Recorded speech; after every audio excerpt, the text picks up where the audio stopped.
Thomas Paine, Thomas Paine, Thomas Paine, Sam Adams, Sam Adams, Sam Adams, Benjamin Franklin, Benjamin Franklin, Benjamin Franklin.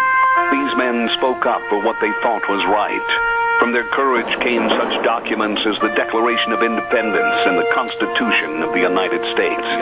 From their willingness to speak what was sometimes unpopular but right, we enjoy such liberties as freedom of speech, the right to keep and bear arms, and freedom of religion.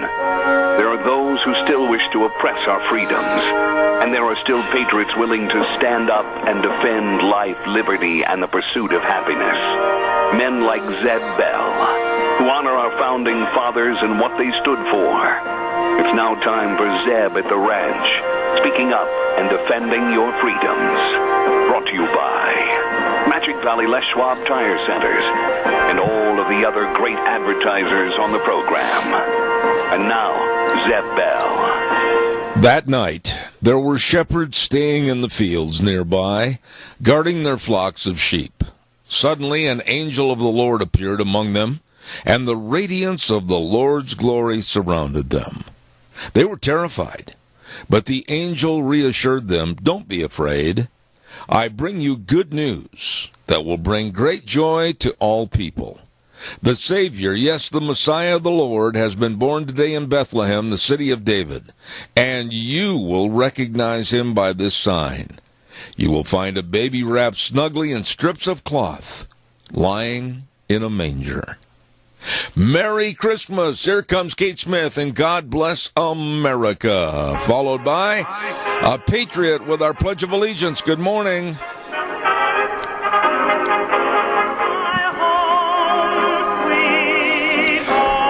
Thank you very much, Kate Smith, and God bless America. Good morning, everybody. Welcome to Zeb at the Ranch. I'm Zeb Bell, and with our major sponsor, your Magic Valley Les Schwab Tire Centers, all 7 locations serving you, along with some of our great advertisers like Western Way Services, always at your disposal. Call and get on the route service today, 734-6969. Right now, let's go to our phone line and our Pledge of Allegiance. Good morning. Good morning, sir. You again? Yeah, okay. I'm still in the festive spirit. So. Attaboy. Give us a pledge, please. All right. I pledge allegiance to the flag of the United States of America and to the republic for which it stands, one nation, under God, indivisible, with liberty and justice for all. Attaboy, Wheels. The greatest gift to Santa Claus is number one elf. How does it feel to be number one? Well, especially being the number one elf, it feels good. When do you load the sleigh, my friend? We Don't stutter. Just tell me when you load the doggone sleigh. Thursday night. Okay. We have to make sure that everything's in preparation and that your sleigh is ready. There you go. Thank you. Now it's time for the weather, brought to you by Cheney Flooring and Home Design, 1228 Oakley Avenue in Burley. Look for the blue door. Oh, my, they've got all your carpet and flooring, kitchen construction, home decor items, whatever you need to make your house a home. Stop over there today. Great gift-giving ideas, too. Easy to say if you don't put an R in there. Great gift-giving ideas right there at Cheney Flooring and Home Design. And now, here's the weather. A chance of some wintry mix today, then sun, then more snow. With your 7th Ranch weather forecast, I'm Scotty Cameron sitting in for Gina Jameson. Yes, today got about a 90% chance of a wintry mix. Highs are going to be around 35. Then for tonight, breezy with a chance of rain and snow. Then clearing off to partly cloudy with a low of 19. Sunshine on Wednesday. Highs are going to be around 29. Clear skies on Wednesday night with a low around 11. Then for Thursday, mostly sunny, a high around 31.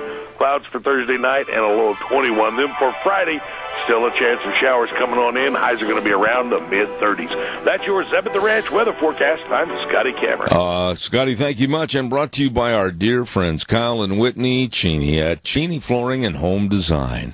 Don't forget, stop in and check out all the items that they've got there. And they've got so many home decor, decorating ideas. Please call them today, whatever you need to make your house a home at Cheney Flooring and Home Design, 1228 Oakley Avenue in Burley. Well, we got a lot of noise in the other room, but there's things going on. Good morning, everybody. Give us a call right now on the landline, 436-2244, 1-866-927-4587. And I know. You're having a lot of Christmas preparation. You're busy, but you got time to take maybe a minute or two and just give us a call.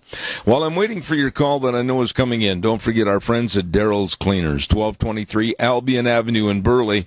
You know, every time you bring something in to get it cleaned, don't forget to get a ticket and write your name on it, and you might win this great, big, huge stuffed teddy bear they've got in there right by the front door. Holy cow. And by the way, they've got gift cards, too. Trying to figure out what to give somebody that's hard to buy a gift for, well, give them a gift card for dry cleaning. They'll really appreciate that at Daryl's Cleaners, 1223 Albion Avenue in Burley. And don't let's forget about our friends over at SafeLink Internet.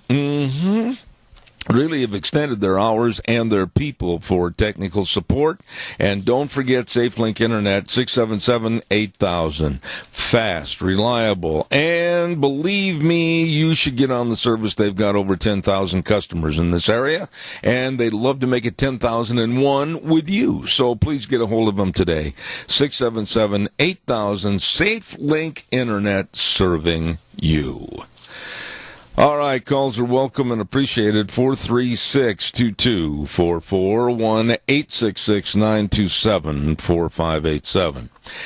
This story absolutely, it just makes me so mad and so frustrated that I don't think nearly enough, or for that matter, almost anything is being done to stop, kill, and thwart ISIS.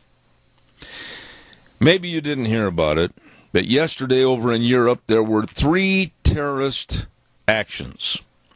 One was in Switzerland, one was in Berlin, and the other one was in Turkey. The one in Berlin was absolutely a pathetic crime, almost like what happened over in France. Basically the same type of thing, where a Muslim terrorist, and I'm going to come right out and call it that because that's what the authorities are intimating this morning, basically took over a heavy steel-laden semi and cranked it up and was going down the sidewalk of a Christmas market in Berlin, Germany. Oh, there were just all kinds of people enjoying the great outdoors market and checking out all the Christmas gift-giving ideas. And he killed 12 and has injured over 50. And it's just absolutely repulsive because the German authorities this morning have said, oops, wait a minute. We have captured the wrong guy, not the driver, and the driver and the perpetrator is still at large. Caller, good morning. You're on the air. Yeah, good morning, Zeb. Yes, sir. We've got one bright spot coming up. Evidently, we've got President Trump, who doesn't believe in rules of engagement. I think we're going to get a lot of stuff done that has been let go of over the last 8 years by some lazy guy called Barack Obama. Let me ask you a question, and I want to stay on point here this morning, Tony, with the subject matter that I'm talking about. But let me ask you, I heard a couple of reports, and I'm not sure as to whether I believe everything in the news media that was given out on this story. But I was hearing that Barack Obama over in Hawaii to celebrate Christmas with his family was briefed and notified about what had happened yesterday with those 3 terrorist attacks. And after he was briefed, rather than make a statement, rather than have the news bureau pick up a tape and basically the president giving some assurance to the Americans, he went out on the golf course and played golf and never said a word to anybody. Well, he's done that for the whole 8 years he's been in office. He's going to leave as many problems for Trump as he possibly can because he's angry that his girlfriend Hillary didn't make the cut. Yeah. Well, it's not so much just the Obama administration. It's the pathetic reaction of the entire Democratic Party. They are nothing now but just incompetent buffoons. If somebody's offended by that, good. Jump in the party and try to change it because it's absolutely ridiculous. Tony, I couldn't agree with you. I'm not concerned. The Democratic Party is nothing more than an arm of the Communist Party. And that's the only feelings that I come up with about the Democratic Party. Well, I can't argue with that point. I mean, I've not seen anything from them that is to be respected. Thank you very much, Tony. And you and Mary, Merry Christmas. Merry Christmas to you, and I hope we see you real soon. I do too, my dear friend. God bless you, man. Thanks. Okay, bye. Don't forget Ramsey Heating and Electric at 2600 Overland Avenue in Burley, and they wish you and yours a very Merry Christmas. And don't forget your furnace filters. Oh, my, that last little cold dip that we've had, and well, the cold's going to stay here for a while. You can bet on that. And stop in and check out the furnace filters and all your electric and heating needs at Ramsey Heating and Electric, 2600 Overland Avenue in Burley, open 7:30 to 5 Monday through Friday, and it's true. They provide warm winters and cool summers. Very, very nice people at Ramsey Heating and Electric. Well, tomorrow's the big day. Yep, tomorrow's the big day. No changes. We're going to be over at Denny's Restaurant at 611 Overland in Burley, America's Diner.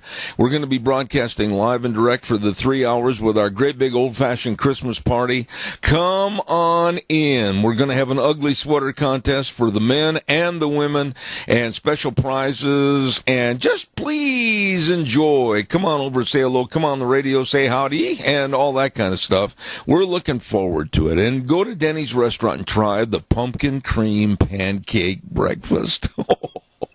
2 new fluffy pancakes with the pumpkin pancakes, layered and topped with pumpkin cream, with eggs, hash brown, and choice of bacon or sausage links. Oh, it's delicious. At America's Diner. Denny's Restaurant, 611 Overland in Burley. Will be there tomorrow. You come on over. Calls welcome, 436-2244, 1-866-927-4587. Now, along with the terrorist attack in Berlin, Germany, over in Turkey, the Russian ambassador, one of the Russian ambassadors, was at an art show museum in Ankara, Turkey. And seemingly a very safe setting, and a security cop pulls out a gun, walks up behind the Russian ambassador, and shoots him dead 8 times while yelling Allah Akbar. And then, gratefully, the security cop was taken down, shot dead by other security there in the building. This is nuts, folks. And it's really going along with what I heard this morning. Be careful out there. I don't care if you're shopping in Rupert.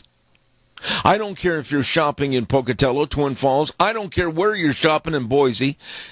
Keep your head on a swivel. Now, a lot of you might say, oh, here in Idaho, what are you talking about? It can happen anywhere, anytime. We are bringing in the enemy.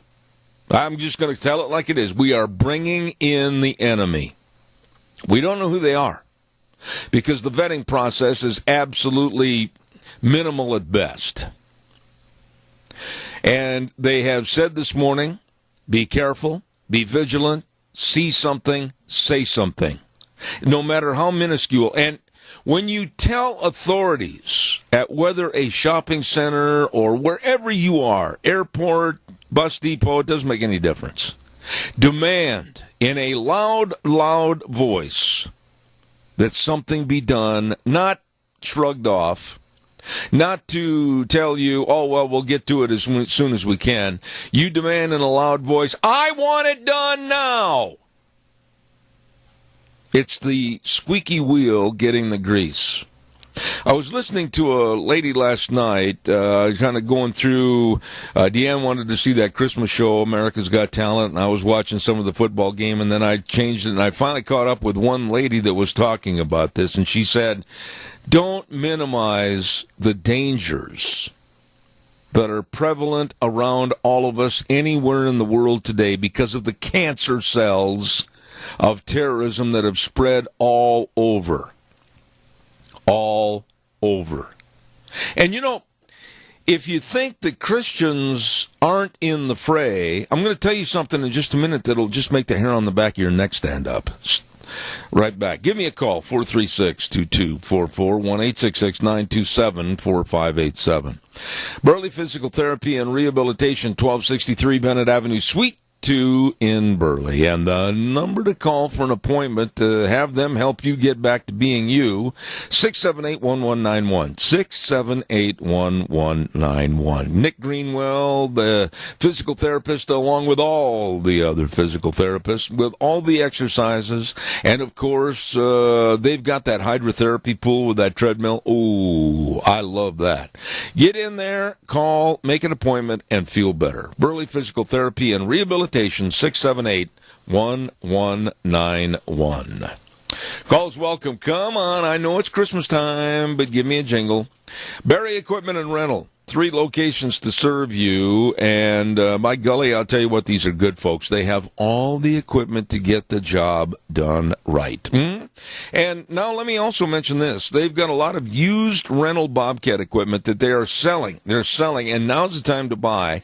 0% interest on 48 months. Can I say that again? 0% interest on 48 months. And they've got locations at South Lincoln and Jerome, Addison Avenue West in Twin Falls, and 159 West Highway 30 in Burley. Equipment rentals, retail equipment sales, the best. Barry Equipment and Rental. The Islamic jihadists are so blatant in what they tell the world they're going to do. Recently on the cover, and I found this so hard to believe, but I guess I'm pretty naive about some of this. But recently on the cover of the Jihadi magazine, they had a picture on the cover of a militaristic jihadist taking down a Christian cross from a Christian church and replacing it with the ISIS logo with the headline, "Break and Destroy the Cross." Meaning, Christians are the number one target. And I got to thinking about this, and I thought, wow, what's the clergy doing in your church? What is your minister, your church leader? What are they doing in your church to stand up, be proud of Christianity, and denounce evil and Satan with the Islamic Jihad? You know, it wouldn't hurt at all for you to go up to your pastor and very politely say, what are you doing? What are you going to do after the Christmas sermons, etc., to make people more aware of what's going on with the danger right here in our country with Islamic Jihad, and on the cover of a magazine taking down a Christian cross with the title, "Break and Destroy the Cross." Wake up, clergy. Calls welcome, 436-2244, 1-866-927-4587. Give me a call, please. I'd like to talk to you about this and other items this morning, so give me a jingle. And while I'm waiting for your call that I know is on the way, I can feel it right now. The phone's quivering. Don't forget Mount Harrison Audiology and Hearing Aids. Oh, my goodness. Dr. Christine Pickup. And I really heartily suggest that you give them a call, 312-0957. They're located right across from the Minidoka Hospital emergency room, and line up for a hearing screening session. And believe me, Dr. Christine Pickup, with the only locally owned and independent hearing healthcare practice in Southern Idaho, she can help and she will help. So please call today at 312-0957. Mount Harrison Audiology and Hearing Aids, wishing you and yours a very Merry Christmas. Absolutely. Come on, callers, let's go. Wake up. There goes the alarm. Give me a call. And don't forget, too, while I have just a moment here, Tim Vaughn at Streamline Precision Building. Oh, my. Yes, sir. If you're in the market for a pre-engineered steel building on your farm, your dairy, your ranch, your business, whether it's Nucor, Prime, or Sukup, Streamline Precision handles them all. And now is the time they want to go to work for you. They love going to work in the wintertime. So everything's ready in the springtime. Call Tim Vaughn today at 431-7314. That number again, 431-7314. Tim Vaughn and Streamline Precision wishing you a very Merry Christmas. All right, calls are welcome. 436-2244, 1-866-927-4587. Along with the absolute dangerous stories of Islamic Jihad, here comes one of the dumbest stories I have ever heard in my life. I mean, I sat there and I've been to a couple of county fairs and a hog calling contest, but I'm telling you, I was shocked over this one. It appears that in the state of Maine, there is a Looney Tunes pagan prince. Yeah, I'm not making this up. He declares himself to be a pagan prince. So this pagan prince, he wears goat horns on his head, and they have been fastened to his head with fishing lines, so they look like they're coming right out of his forehead and then going in a sweeping motion back, like regular ram horns. Well, he needs a driver's license. So this Looney Tunes goes to the driver's license bureau in Maine, and they said, well, sir, take your horns off so we can take a picture of you. Well, Mr. Looney Tunes says, no, I wear them all the time, and it's natural for me because I am a pagan prince. And he argued, and you know what? They caved in. They absolutely caved in, and they took a picture of him for his driver's license with his horns on.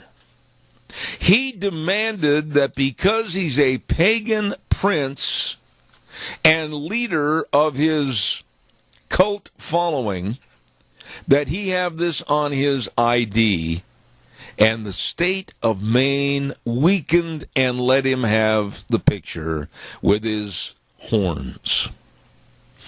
Now, you might laugh and giggle and go tee-hee and everything, but it's not really funny. You and I go to get our picture taken. And I always am wearing a hat. I have a hat on my head almost all the time, except when I'm indoors. And the first thing they will say to you is, Mr. Bell, stand over there, take your hat off, smile. We can't buck the system. I could now say, well, no, I wear a hat all the time, and I'm best known and recognized with a hat on my head. And they will say, take your hat off and stand over there. Why is it that we're caving in to the Looney Tunes in our society, like this pagan prince, or to those that wear a facial covering on behalf of their Muslim faith? Makes no sense to me whatsoever. What good is an ID if the ID is going to be constructed in a fashion that you really can't make out the facial features, or there might be an alteration? This guy, this weirdo Looney Tunes, he could do something and not have the horns on his head and not have his hair braided like a, well, never mind. And he could go do something, and how are you going to say in retrospect, well, I think it looked like this, but that's sure not the guy on the driver's license ID with the horn sticking out of his head? I mean, this is ridiculous. Are there no rules that we are going to follow anymore? I mean, you've had your picture taken for your ID or for your passport, like I have and Deanne has, etc. And they're not going to allow you to change or alter your appearance to be on that ID. But we're caving into these loonies. And I can't understand why. I can't understand why. Give me a call, 436-2244, 1-866-927-4587. Please give me a jingle. While I'm waiting for your call that I know is coming in, I want to remind all the skiers, they've got the old skis all waxed up and ready to go. That's right, they love going up to Pomerelle Mountain Resort. Caller, I'll be right there. Don't forget, they've got private lessons going on and ski boarding equipment rentals. Oh, my goodness. And they're in full operation. The snow is great, and they're smiling. They're smiling. And don't forget, get your Christmas gift certificates to give somebody else that's a fellow skier in your family. What a great stocking stuffer. All you have to do is go up there to the lodge, get the stocking stuffer gift certificate, and everybody's going to be peachy happy at Christmas time. All of this up at the resort office for Pomerelle, or give them a call ahead of time, 673-5599. You better believe it. Skiing is always great up at Pomerelle Mountain Resort. Caller, good morning. You're on the air. Zeb, I want to shift gears just a little bit. Well, I didn't give you permission. Do I have your permission to shift? Raise your hand and put one finger in the air and say, "Teacher, may I?" May I? Go ahead, you old goat. Zeb, I'm just wondering how many people have traveled on Highway 30 from Burley to just about Hanson. There are so many potholes that I'll tell you by spring that highway is going to be worse than a mess. No, it's not worthy traveling right now. I can honestly tell you, and Bob, I'm kind of, I want to stay to the subject matter that I have, but I will break away for a moment, and I will talk about this. Their patchwork system from the Department of Transportation was absolutely ridiculous, and then allowing these heavy trucks, if you'll notice the left lane where they come back empty is absolutely not anywhere near the disaster that the right lane is going into the sugar factory.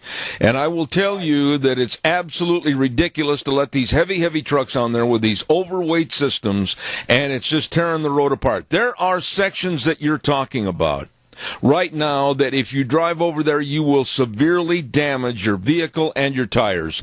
And I, for one, am extremely mad about it because I have to travel that road. Now we are going completely out of our way, about 5 miles out of our way, to get to the point at Hanson to turn back on Highway 30 and then go to Twin Falls, etc. Yeah, Bob, you hit a hot button with me. Well, I think it's pathetic because I just relicensed my pickup, and it is up about $20 from last year. And I asked the people in the assessor's office, I said, I don't mind paying this if we were getting something for it.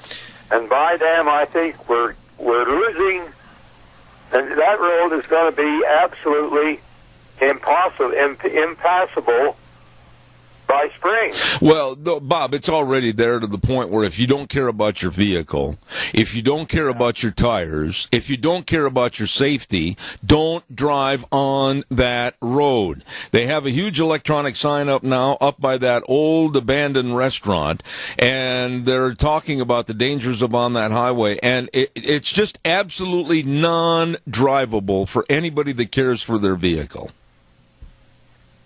Okay, Zeb, Merry Christmas to you.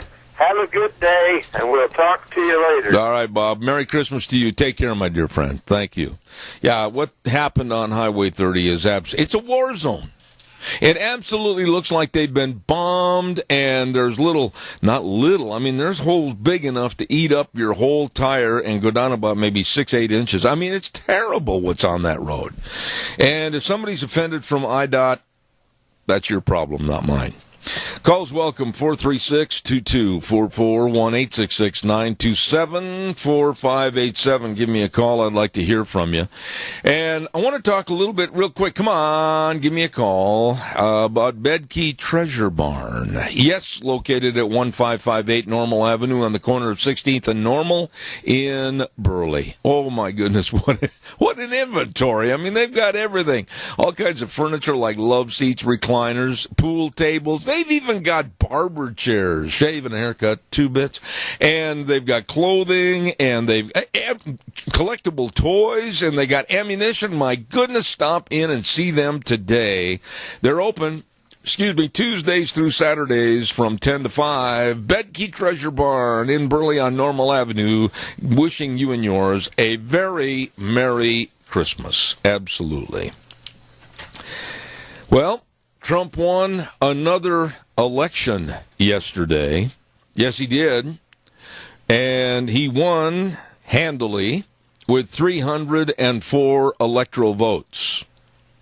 But now I got to tell you this, and to me it brought a little bit more than a chuckle to me this morning. Deanne noticed it also. What you might not hear on the liberal media, the CBS, ABC, NBC, CNN, whatever, you might not hear it on their networks. Hillary actually lost votes in that count yesterday with the Electoral College. She actually lost 5 electoral votes. Oh, yeah, she really is loved. Anyway, the Democrats, they won't quit, though. And they won't accept that they lost. Now, I know that there are Democrats listening out there on the radio today. Some might be driving up and down the interstate. Some might be ready to clench their hands so tight on the wheel, pretending it's my neck and try to choke the wheel to death. But they don't have the nerve to call. I've offered. I said I will be very, very polite and gentlemanly, but they won't call. They blame everybody, and they blame everything except themselves on the loss of this election. And Bill Clinton yesterday really coming out and being the attack dog for Hillary, saying angry white men went to vote for Trump. Well, why do the Democrats keep alienating segments of our society? Why don't they have a rebuilding? Why don't they get together and say, man, what we did in this last election and who we had nominated and what we really aimed at, it didn't work. But instead, they're going out and they're alienating everybody and they're condemning people and they're blaming others for their own shortcomings, which is kind of a human trait. But now, Elizabeth Warren, the woman that said, well, I'm part Indian, I'm part Native American. She wasn't. She lied. But anyway, now Elizabeth Warren of Massachusetts, what a real charmer she is. Oh, there's so many things that could be said, but I don't want to right now. She is set on targeting Donald Trump. Oh, ho, ho, she doesn't like Mr. Trump. So she's going to start doing an investigatory means and methods with her staff, and they're going to start looking at all of Trump's real estate holdings, all of his business holdings, and with lawyers, and I don't know where all the money's going to come from, surely probably out of the Democratic Party, somewhat of it. She's going to try to prove that maybe Trump hasn't sold out or divested any interest in all of his real estate holdings. And she's even going to go to see if he's got some of the executive parking spaces.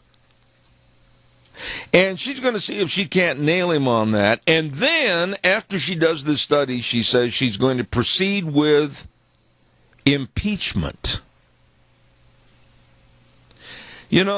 Elizabeth, you go, girl. You go, girl. Keep on making a complete fool out of yourself and showing what incompetent buffoons are part of your party. What do you think about that? I mean, Trump with 304 electoral votes, and I watched this morning on the news and listened to some of the members of the Electoral College that were absolutely telling stories about nasty emails, phone threats, death threats, bodily injury threats, and they're driving down the road and people pulling up alongside of them and making the slashing motion across the throat. I mean, my goodness sakes, if they voted for Trump, they were in fear for what might happen. Oh, and you might say, well, that's a felony to give those threats to Electoral College voters. Yes, it is. But what is the DOJ doing with Loretta Lynch? Nothing. Can you imagine if the shoe were on the other foot? Close your eyes and imagine, don't close your eyes if you're driving, just close one. Can you imagine if Hillary had won and the GOP was acting like this and threatening people? Why, there would be a massive automatic in the last 10 seconds, man, they'd organize, and the DOJ, the Department of Justice, why, they would be investigating this, and they'd be going after, like Clinton said, those angry white men. They'd be going to get them. But nothing is being done. Not one thing, nada, about the threats that the left has perpetrated on the members of the Electoral College. Look at that guy in Chicago. The voter in Chicago that had left the polling place after he voted for Donald Trump, and he's walking out to his car. And three black punks go over and they asked, I don't know how they found out, but they asked him if he'd voted for Trump. I assume and I heard that he had a Trump bumper sticker on his car. And they go over and they knock him to the ground and they kick him and beat him severely. This is all videotaped. Nobody stepped in. Nobody stopped them. But above all, nobody got arrested. They beat the living daylights out of this guy. He tried to get back in his car. They pulled him back out of the car. They were kicking him in the head, kicking him in the stomach, beating him, everything. Where's Loretta Lynch and the Department of Justice? Nowhere to be found. I know where we'll be found in the morning, and that's going to be over at Denny's Restaurant, 611 Overland in Burley. We're going to have our old-fashioned Christmas party over there tomorrow, and I urge you to come on by. It's going to be a lot of fun. And we're going to have that ugly Christmas sweater contest, and I'll have one on. Boy, it's ugly. And we're going to have two different divisions for men and women. So come on by, and all the fun, all the great food, and the nice people at Denny's old-fashioned Christmas party tomorrow at Denny's Restaurant, 611 Overland in Burley, okay? We will plan on seeing you there.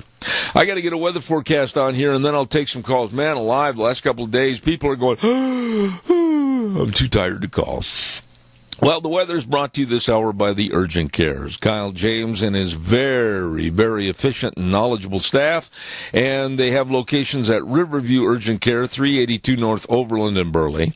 Twin Falls Urgent Care, 2392 Addison Avenue West in Twin Falls. And Jerome Urgent Care, 133 West Avenue A in Jerome. Minor emergencies, major care. I'm telling you, coughs and fevers and lacerations or slip and trip on the ice, my goodness. And they're open 7 days a week. It's 7 days a week serving you. So please remember, minor emergencies, major care at the Urgent Cares. Right now, here's Scotty with the weather. A chance chance of some wintry mix today, then sun, then more snow.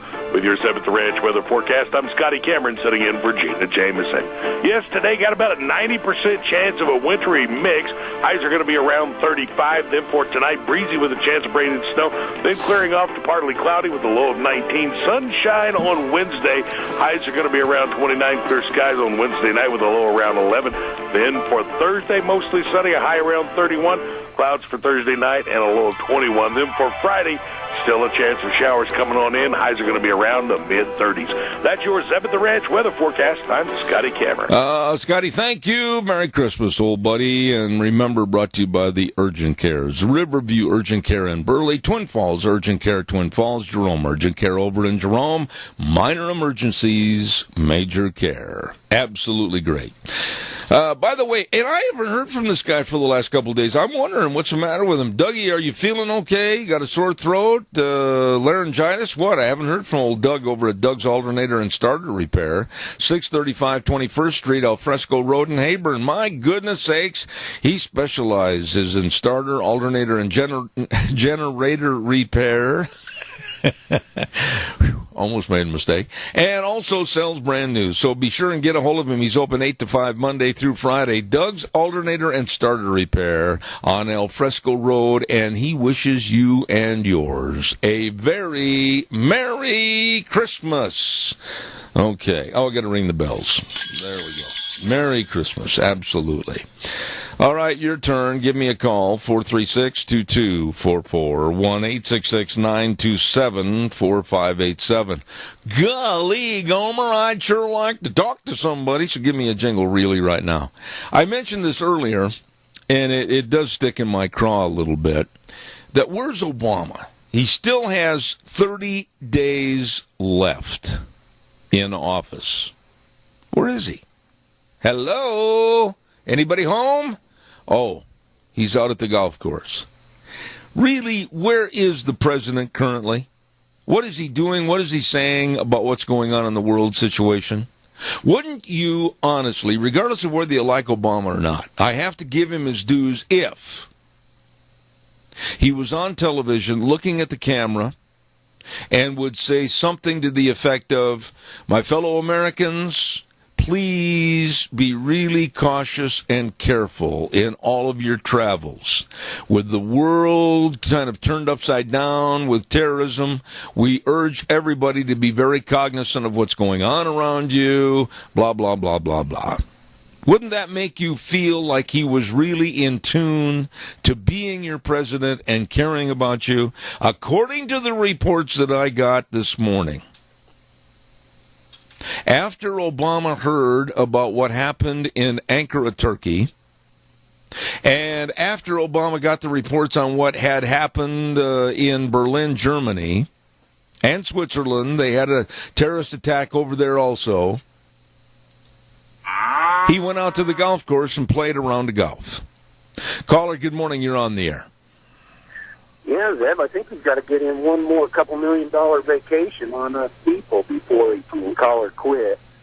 Well, yeah, I mean, the man has been doing so much. Well, him and Mama Obama got to, they got to spend our money for us. You know, what do you think about that, though? Do you agree with me that even I despise the man. I have never liked Obama. I don't trust him. I think his ideology is one that has been very harmful to America for a long time in the future. But wouldn't you agree that you, as an American citizen, you'd feel a little bit more comfortable if the president would address these problems? Well, exactly. I mean, that's his job, instead of playing. I'm on the same page as you with everything. Well, I think that we have been, for the last 8 years, short-changed. That's all I can say. I think the American public, our American economy, and our prestige in the world has been short-changed by this absolutely low-class president. I agree. Hey, thanks for the time, Zeb. God bless you, and Merry Christmas. Thank you very much. Merry Christmas to you. Yes, sir. Thank you. The other day, I got criticized a little bit about my reactionary statements about Obama. I'm not going to back up on that. Really, had that been Ronald Reagan or Look in the case of George Bush. Even Bill Clinton. I'll give the devil his dues a little bit. I didn't like Bill Clinton. I still don't. Like him less today because of his trying to make up for the Democratic loss. But I honestly think they would have been right there with a little news blurb or something to try to let the American public know that, hey, I'm your president and depend on me. Caller, good morning. You're on the air. Well, good morning and Merry Christmas, Ep. Well, how are you? Well, I'm good. I'm on my way to the doctor. Okay. With Hill on vacation, don't you feel a little bit safer that he can't screw anything else up? No. I'll tell you what, Donna, I'm going to abide by what I said. I think this man has been derelict in his duties, and I think he should have kind of taken a little of the pressure and the worry off the American public and tried to let them know that he's on their side. He doesn't do anything like that. He's nothing more than a spoiled brat that's being hauled out of office in 30 days, and I don't think he's going to do a doggone thing for the American public. No, I agree with you. I was being sarcastic, but he never has done anything. Look at all the bombings and all the attacks that we've had, and instead of getting up, like you said, in front of the public and saying, we're going to do something about this, he's off playing golf, laughing and joking. So yeah. I don't expect anything out of this person. He's not going to change. I just hope he can't do any more damage in the next 30 days. Yeah, but you know something, though, Donna, really, when you look at the status of the Democratic Party right now, the crybaby wannabes, the incompetent buffoons, the blaming everybody else but themselves, boy, if I were them and I were a part of the Democratic Party, God forbid that I'm not, why wouldn't you try to rebuild, restructure, and try to refigure out how to invent the wheel so it rolls downhill instead of always going uphill? Well, you know what? They're not going to, Zeb, because they don't think that they have done any single thing wrong. That's true. They're too busy blaming it on the conservatives, the Republicans. And I don't know. I guess they just want to remain crybabies the rest of their lives. They're part of the wannabe politician society. And we need to vote them out of office. We need to do something to get some fresh ideas, get these career politicians who are only worried about lining their own pockets. I could not agree more. And if you know a Democrat for Christmas, go over with a plate of cookies and milk and tell them to sit down on their little rug, suck their thumb, enjoy their cookies and milk, and just not be such a crybaby. I think you're right. I'm with 100%, my friend. God bless you and good luck today. Okay, thanks. Thank you. All right, bye-bye. Calls welcome, 436-2244, 1-866-927-4587. Oh, my. I got to tell you, I love shopping at this next place. I really do. Sportsman's Warehouse, 1940 Bridgeview Boulevard in Twin Falls. Hello, Reese Whitmire, the manager. Good old boy. Good old boy up there. He's a lot younger than I am. But anyway, they've got the lowest prices of the season on firearms and ammunition, 10% off, and they've got 20% off all the Thermos products, and oh my goodness, you better get in there and check out all the great buys for Christmas at Sportsman's Warehouse. What a great place to shop. Super nice people. What a store. 1940 Bridgeview Boulevard in Twin Falls. Sportsman's Warehouse. You tell them Zeb sent you. Okay? Got time for another call? Give me a jingle. 436-2244, 1-866-927-4587. While I'm waiting, I want to remind everybody, too, about our dear friends and our major sponsor, your Magic Valley Les Schwab Tire Centers, all 7 locations serving you. And service really is the key word. Caller, I'll be right there. Hold on. They've got all the snow and all the ice tires. They've got all the different tread designs to get you safely through all this stuff that's going to be on the roadways for the next couple of months.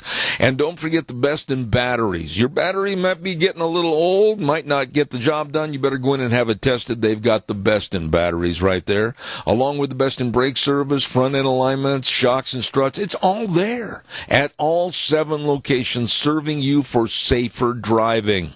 Stop in and see Lane and Rupert, Dave on Blue Lakes and Twin, Mike and Buell, Mike and Jerome, the Twist family in Paul, Daniel on Pole Line in Twin Falls, and Randy on Overland in Burley. Yep, the best. Your Magic Valley, Les Schwab Tire Centers. Caller, good morning. You're on the air. Good morning, Zeb. I haven't had a chance to be some other circumstances, but not sure what you've been talking about. But I just wanted to comment about the news media coverage of the Electoral College. All it showed basically on ABC was the anti-Trump people marching up and down the streets here and there. They're going to have millions and millions of dollars plus the mainstream media to try to defy everything that Trump does. It's going to take vigilance on the part of all of us that supported Trump. We can't just go back into our complacency and say, well, he's won, now let him take care of business. We're going to have to be very vigilant because they're going to have millions and millions of dollars plus the mainstream media to keep up the attack and keep Overman and those kind of people. They're coming out and saying, don't use the word President Trump, just call him Trump. Yeah. When people started doing that with Obama, they just would say Obama. Oh, man, the liberals got just really upset about that. Yeah. But, of course, conservatives have a whole different set of standards, and we have some class. Well, these people have, they're vindictive. When they lose, they're poor losers. I saw a good deal where Christmas presents for all these crybabies was a bunch of Minkies or pacifiers, and I thought we should, all your liberal friends, get one of those for them for Christmas. I agree with you, Adrian. I got to run to the news right now from CBS. But just because the elections, Hillary's lost 4 times, Trump won. We're going to have to really stand behind him and fight Islamic terrorism, and I think Trump has really got the things that just happened yesterday are really going to reinforce this enforcement of stopping these people from coming in here. I agree with you. I got to run to the news, Adrian. I'm running late, but God bless you and Merry Christmas. CBS News is next. Wheels, take us up to news. We'll be back in about 7 minutes. Thank you much.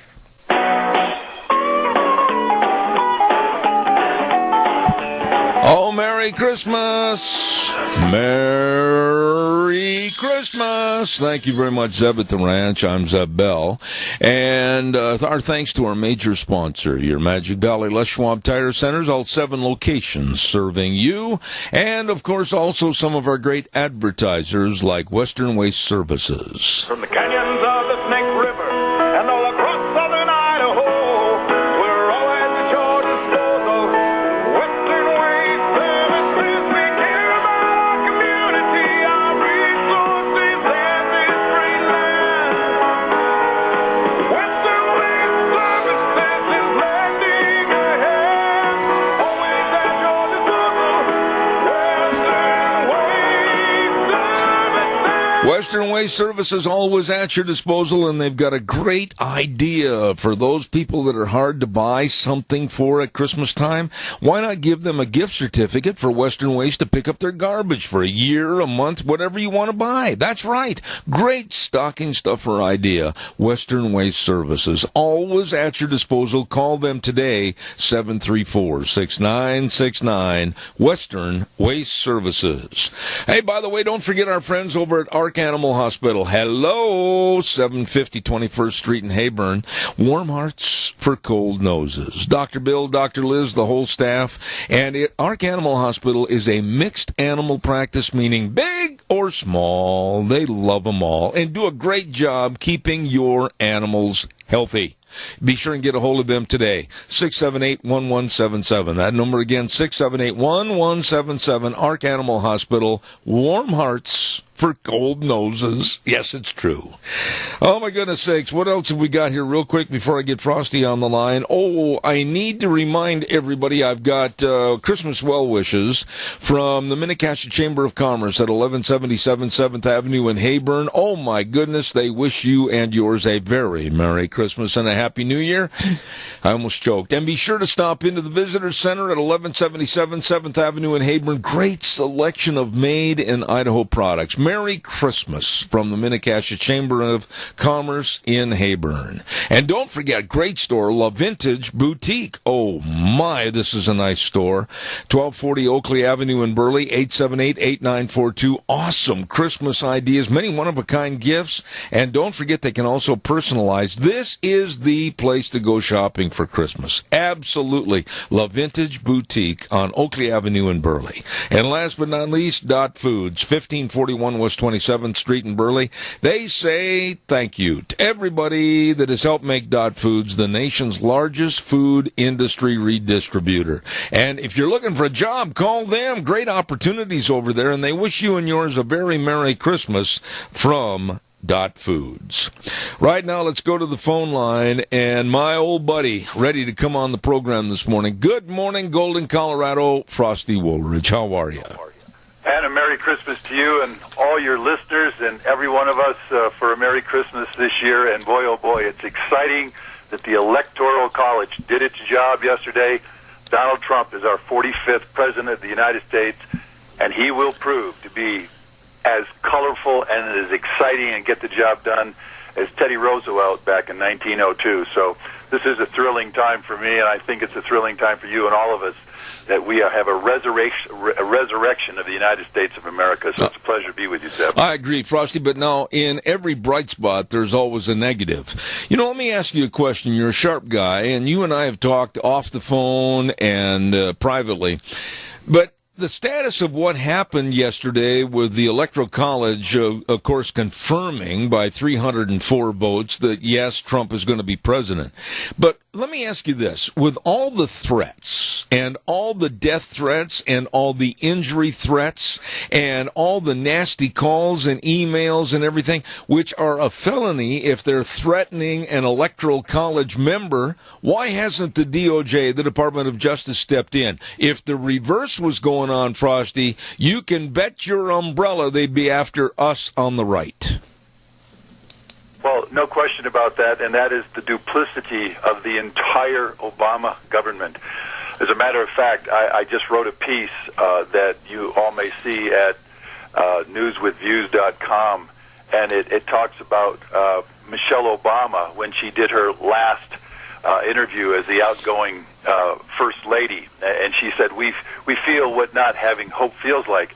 And, of course, not only yours truly, but quite a few other writers across the nation said, my gosh, this is the first real hope we've had in the last 8 years, because the Hope and Change slogan of 2007 turned out to be a bust. And so the exciting reality is that for the first time in 8 years there is real hope, but in the backwash of all of that is the duplicity and the lawlessness of the Obama administration.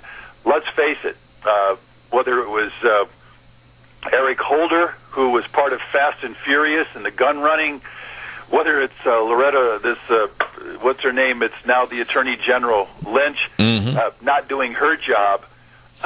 You're seeing the results of that, and you're seeing. I mean, if you can have a guy like Michael Moore who's going to bribe Electoral College voters with $1,000 to jump the vote, that's lawlessness. But again, when you have a corrupt president, and his corruption will be exposed by the historians, every one of his illegal executive orders, which are going to be reversed by Donald Trump, and literally all of the corrupt things that he did during his 8 years in the White House will be exposed. And now we can start looking toward an administration that's absolutely going to start becoming a law and order administration, and certainly fulfill the enforcement of our laws, and that's what's exciting about it. You know, Frosty, what really surprised me is how the Democrats, they don't need anything but a great big giant pacifier. They're a bunch of crybaby wannabes, And yesterday, Bill Clinton came out and said that the only reason, and one of the big reasons, that Trump beat his wife Hillary was that angry white men voted for Trump. Well, okay, I was and am an angry white man. I am absolutely sick and tired of being put on the black burner. I am sick and tired of having all the different minorities come ahead of me and get privileges that I and my family can't get. Am I wrong in my feeling? Well, as a matter of fact, there's a lot of angry black men also, and a lot of angry Hispanic men, a lot of angry Asians, and all of them voted for Trump. Again, there was a lot of angry white women. In fact, I think the final count by NPR was at 90%. It was 85 at first, but then it went to 90% of all evangelical Christian women voted for Trump. So we got a lot of angry people, but they're not just white. They're a bunch of Americans. Then that's what makes up America right now, all of these colors. And they saw the failure of the Obama administration from A to Z. I mean, and in my article that I just wrote, again, Michelle Obama, we feel what not having hope feels like.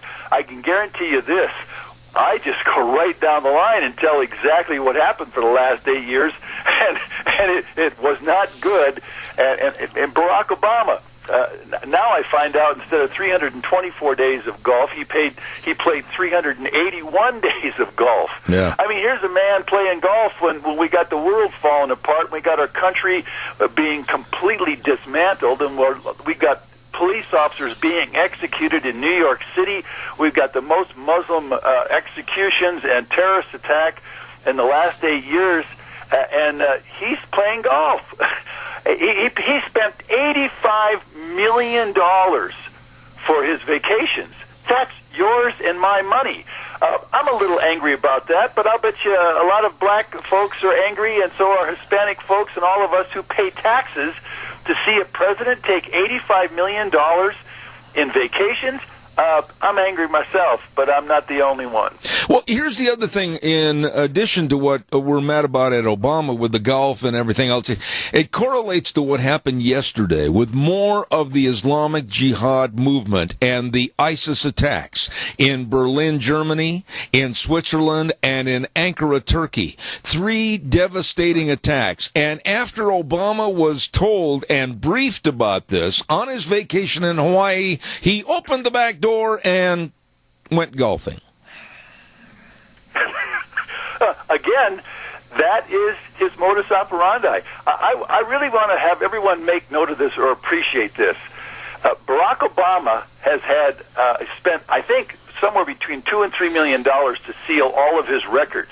The fact that he has a false Social Security number, that is absolutely bogus. The fact that he had his selective service number backdated, so because he didn't really register for the selective service. This guy broke so many laws before he even got into his 20s, it wasn't even funny. Do you know that he literally had to give up his law degree there in Chicago because of absolutely unscrupulous behavior? I mean, we're talking about a man that's got so many. He's going to have the law coming down on him as he gets out of the White House more than anybody in history. And so when you look at again, all of those terrorist attacks in Europe, I mean, this stuff's going on. But we're the ones that had, I mean, there's Muslim terrorists executed a whole bunch of cops in Baton Rouge, in Dallas, Texas, in New York City. These were Muslim terrorists. And so here is the President of the United States. We now know he is a Muslim. He is doing everything he can. He's inserting more of these Syrian Muslim refugees with all the terrorists among them. That's just what's been going on, and thank God, about 31 days from now, that guy, or no, in fact, 31 days from now, that guy is out of our White House, and he's off the camera. He will be a nothing and a nobody, and history will prove him to be one of the most corrupt presidents, and certainly one of the worst presidents of all time. And that's just the historians are going to come up with that, not you and me. There is no one that I've had on my program in 18 years that I think knows more about what's going on at the border or what isn't going on at the border with a immigration system that is absolutely like a piece of Swiss cheese.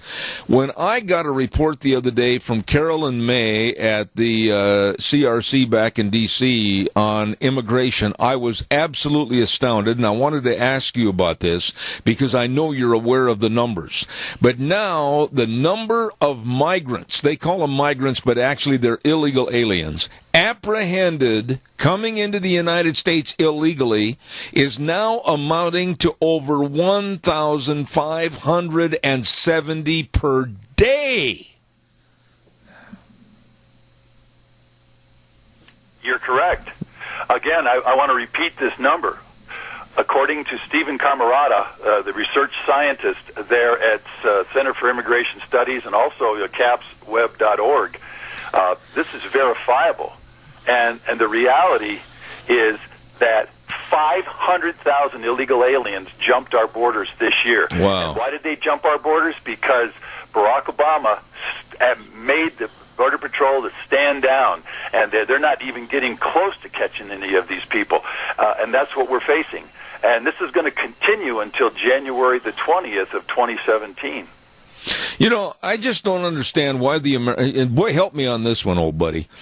Why is the American public sitting back, twiddling their thumbs, inviting somebody over for Christmas cookies and milk, and not understanding that every single person that comes here illegally is a burden on their pocketbook or their billfold?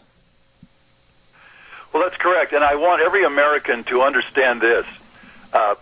The illegal alien drain on this country has been as high as $346 billion a year. The drain on it this year, from what my research has shown, was $113 billion.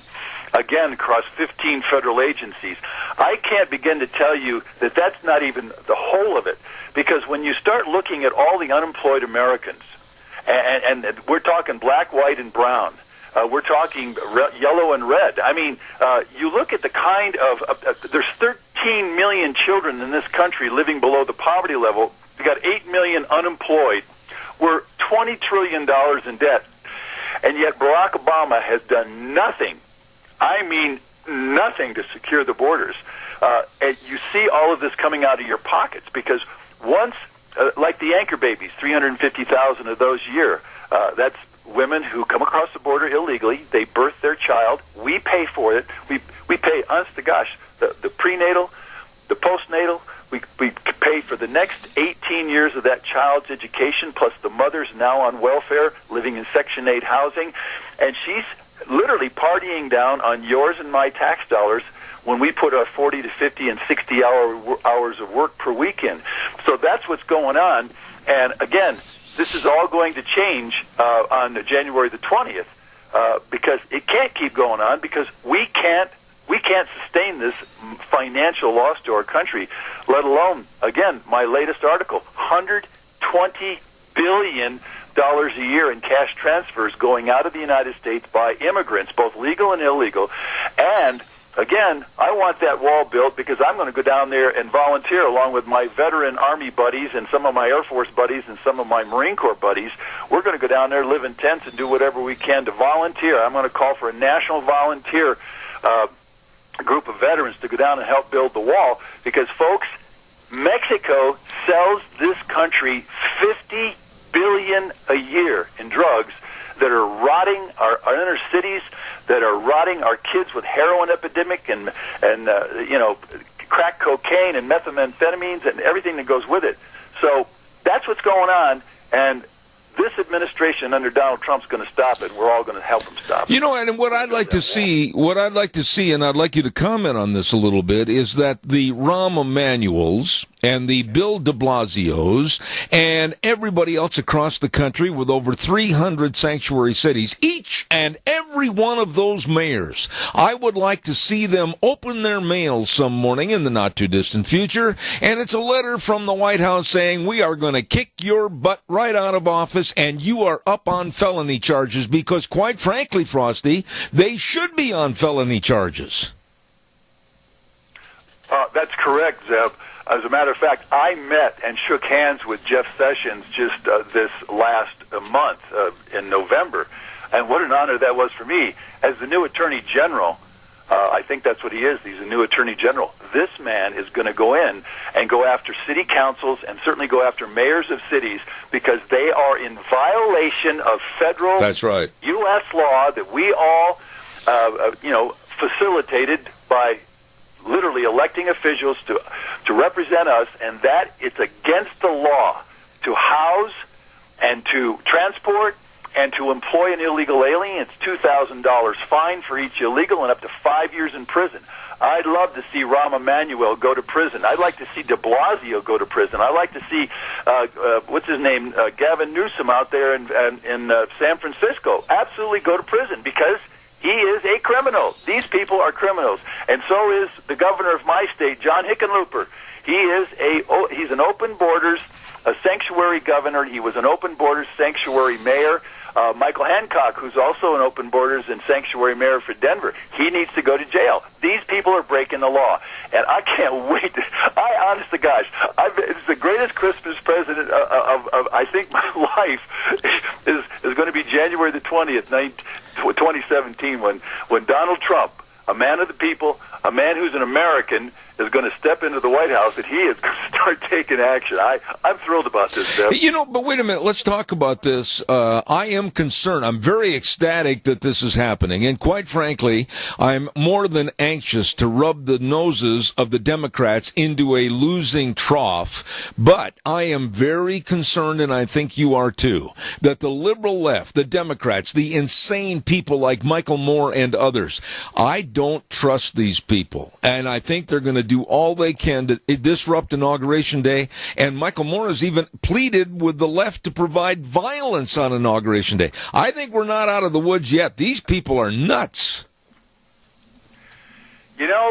Democrats and Muslims, I have to tell you, they're just a little bit crazy in the head because, I've sat by and watched Barack Obama as a complete failure of a man in the White House, and I haven't rioted, I haven't screamed and yelled, I haven't fomented any kind of revolution against Barack Obama or his wife. I watched them spend our money for $85 million worth of vacations and watched him not do anything about enforcing the laws of our country, and so.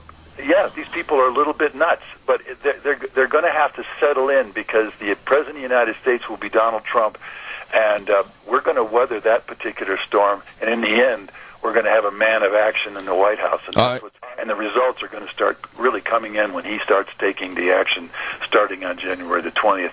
Michael Moore is just a big, fat, blubbery old fart. He needs to stay in Flint, Michigan, and maybe get the water cleaned up there and do a new movie on that. Okay, well, listen, we got time for one quick call. Caller, 1 minute only. Go ahead, please.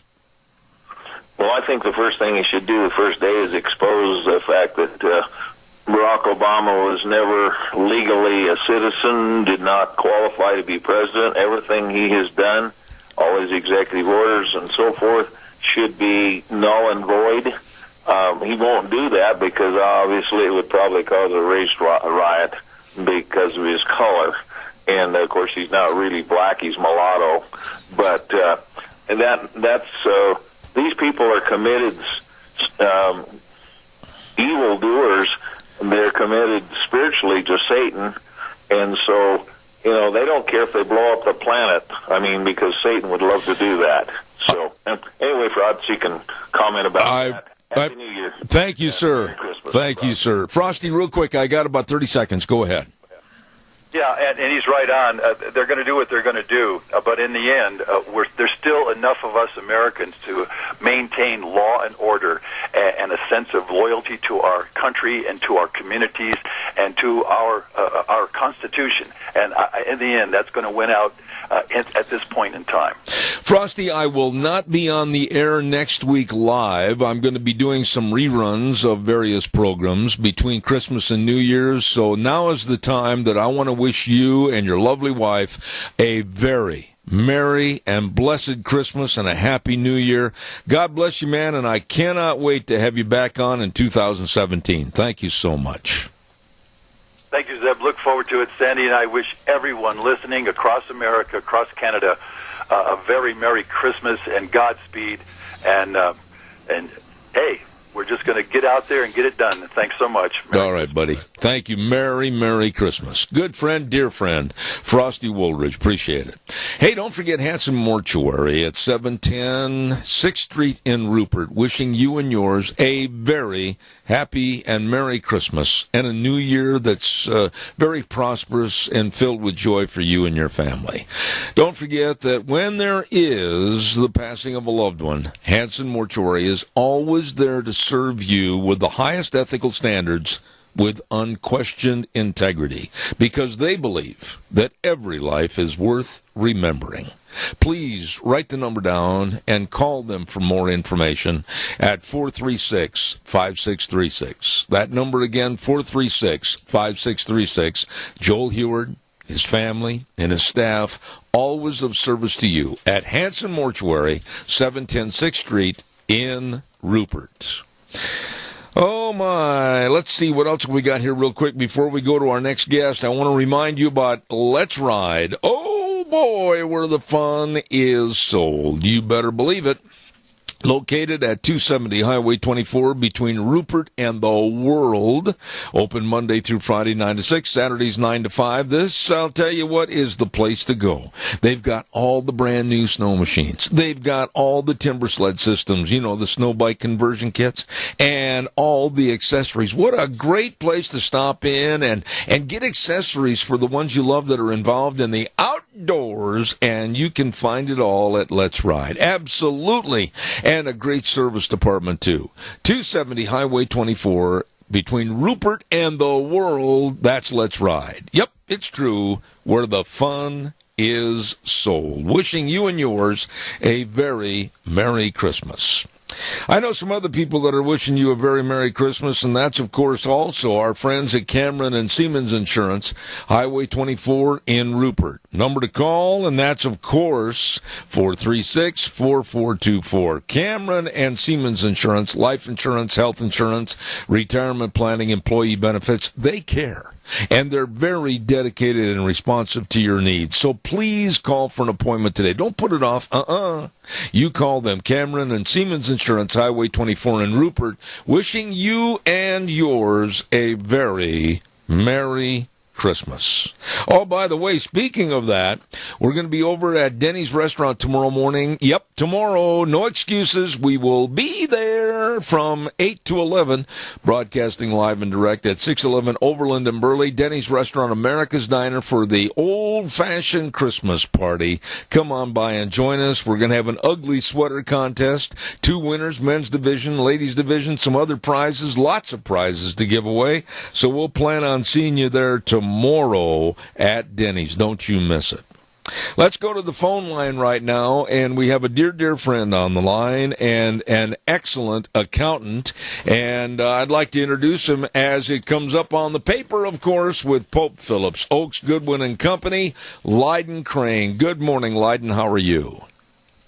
How are you? Well, I'm really good, and before we get too deep in anything, I want to extend the very best of Merry Christmas wishes to you and your family. Thank you. Merry Christmas to you and Deanne as well. I hope you guys have a great holiday and a Happy New Year. Well, I appreciate it, but I so much appreciate you coming on the air. You know, a lot of people, the year's almost over, and they're looking forward to Christmas this weekend, and then New Year's starting the next, and then all of a sudden reality sinks in, and they go, holy buckets, we haven't done a thing to get ready for our taxes. What do people need to be aware of and do before the dreaded April 15th? Well, for right now, here before the end of the year, I'd say just try to get an idea of where you're sitting with your income. You know, if with your business, try to figure out where you're at. And some people are in the mode where I need to spend a little bit more money to get my income down. It's a great time to go and pick up some new equipment or spend a little bit of money to get some deals that certain vendors will offer on prepaid expenses, and a lot of companies will offer deals, you know, discounts if you pay some early money on things like fuel or supplies that you might need in your business for next year. So always a few little planning tips there that you can get from just going out and knowing where you're at right now with your business. You know, Leiden, that is really the crux of what I wanted to talk to you about this morning. I don't care if they're new in the business world or have been in business for themselves for many, many years, whether it's a business downtown, whether it's a ranch, whether it's a farm, whether it's a dairy. You know, really, people need to be cognizant of what their legal rights of their money and their expenditures are. And I dare say that a lot of us, with all the changing rules and laws and application of those laws, it's hard to keep up with everything, isn't it?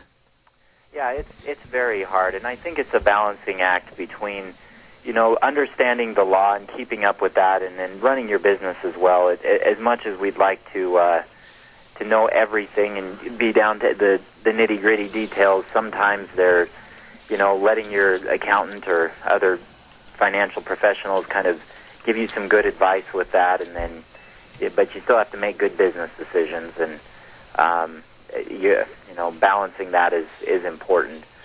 So just being able to have somebody there to advise you can be a big help on that, because keeping up with all of the tax law is nearly impossible. You know, I can't imagine what you have to do. Let's talk about this problem from the accountant standpoint. I mean, you had to go through years of rigorous study and testing to become an accountant, a CPA, but how in the world do you keep up with everything that's coming through your office? I've seen some of your books on regulations, laws, changing, etc. What do you do? Where do you find the time? Well, we're required to do a certain number of hours every year by the Idaho the Idaho State Board of Accountancy. We have to do 40 hours of classes, and so we've gotten good at choosing the classes that will keep us up to date on the items that affect our clients the most. My firm in particular focuses a lot on agriculture and helping small businesses here in our area. And so we really try to choose classes that will cater to the laws that affect those small businesses. And through doing that, and as the years go on and you gain experience, you kind of get good at remembering the rules that apply to your clients. And if something new does come up, we know where to go to find the information on those changes.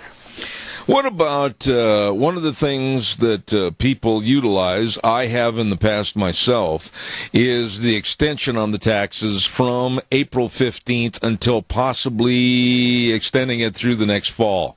Is that a good thing, a bad thing? Does it throw up red flags to the IRS? I mean, talk about that a little bit. Filing an extension won't throw up any red flags with the IRS. As far as I know, they don't keep any statistics on an individual or a business on how often they do that. For people and companies that owe tax, the extension of paying that tax doesn't. There is no extension of time to pay your tax. You're required to you're required to pay your taxes to the best of your knowledge at April 15th, whether you extend your return or not. And then once you do finish up your return, if there's a little bit more that needs to be paid, or if you're due money back, the IRS will settle up and reconcile that. There are a number of people who are basically required to wait and extend their returns because they're still waiting on information from some of their business returns. Partnerships and S corporations produce a form called a K-1, which passes out the share of income from those businesses down to either their members or shareholders. And so if a corporation or a partnership has extended their return, they will not be able to finish those forms until the individual won't be able to file their taxes until they receive the form from the business. And so there's a certain number of people that are just, required to wait.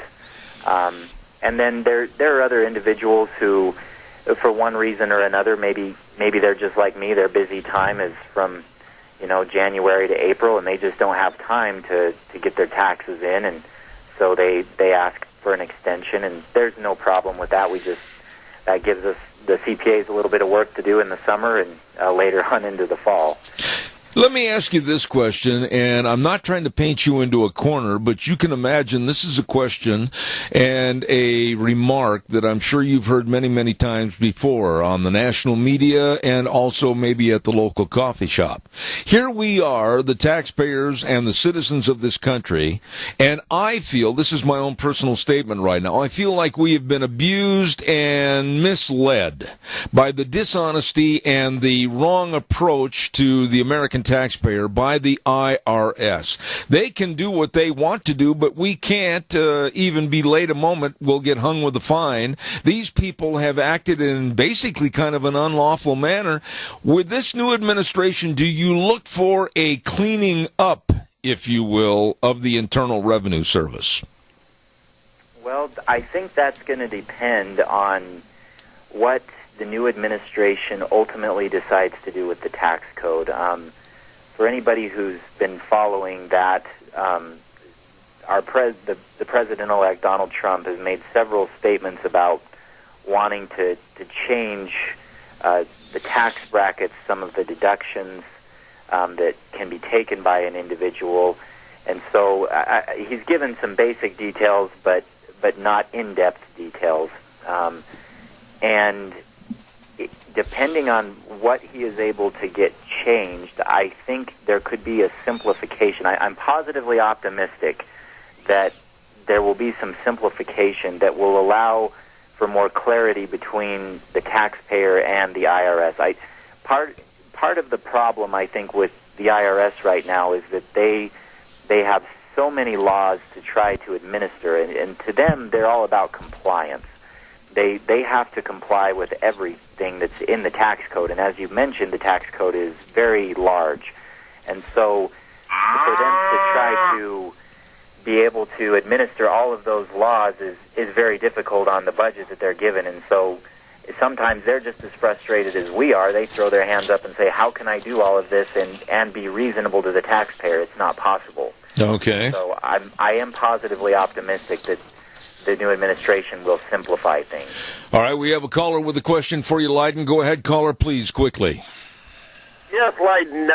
I can't imagine why it would depend if they were politically active in their decision-making, and if you were to audit the IRS, and they can't account for upwards of $2 billion a year, and why would that depend? I mean, isn't efficiency and correctness, isn't that going to be just a standard thing, whether or not we change the tax code or not?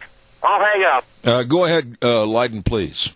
Well, it comes back to understanding how those audit. The IRS is constantly being audited. I get an email each morning that lists the outcomes of the audits that the IRS undergoes. And just the complexity of what those audits entail, to most people it's like, well, it should be so simple. You just go in and check and make sure that they follow the rules. But like I said, the government bureaucracy and the depth that those audits have to go into, it's astounding. And it's because of the breadth or the depth of the law. We've had our current tax code since about 1982, and every year as we continually add more tax laws onto it, it just becomes more complex, and the IRS has a difficult time of administering that, as anybody would. And so I'm hoping that with that simplification, there will be a lot of the regulations that Donald Trump may be able to do away with.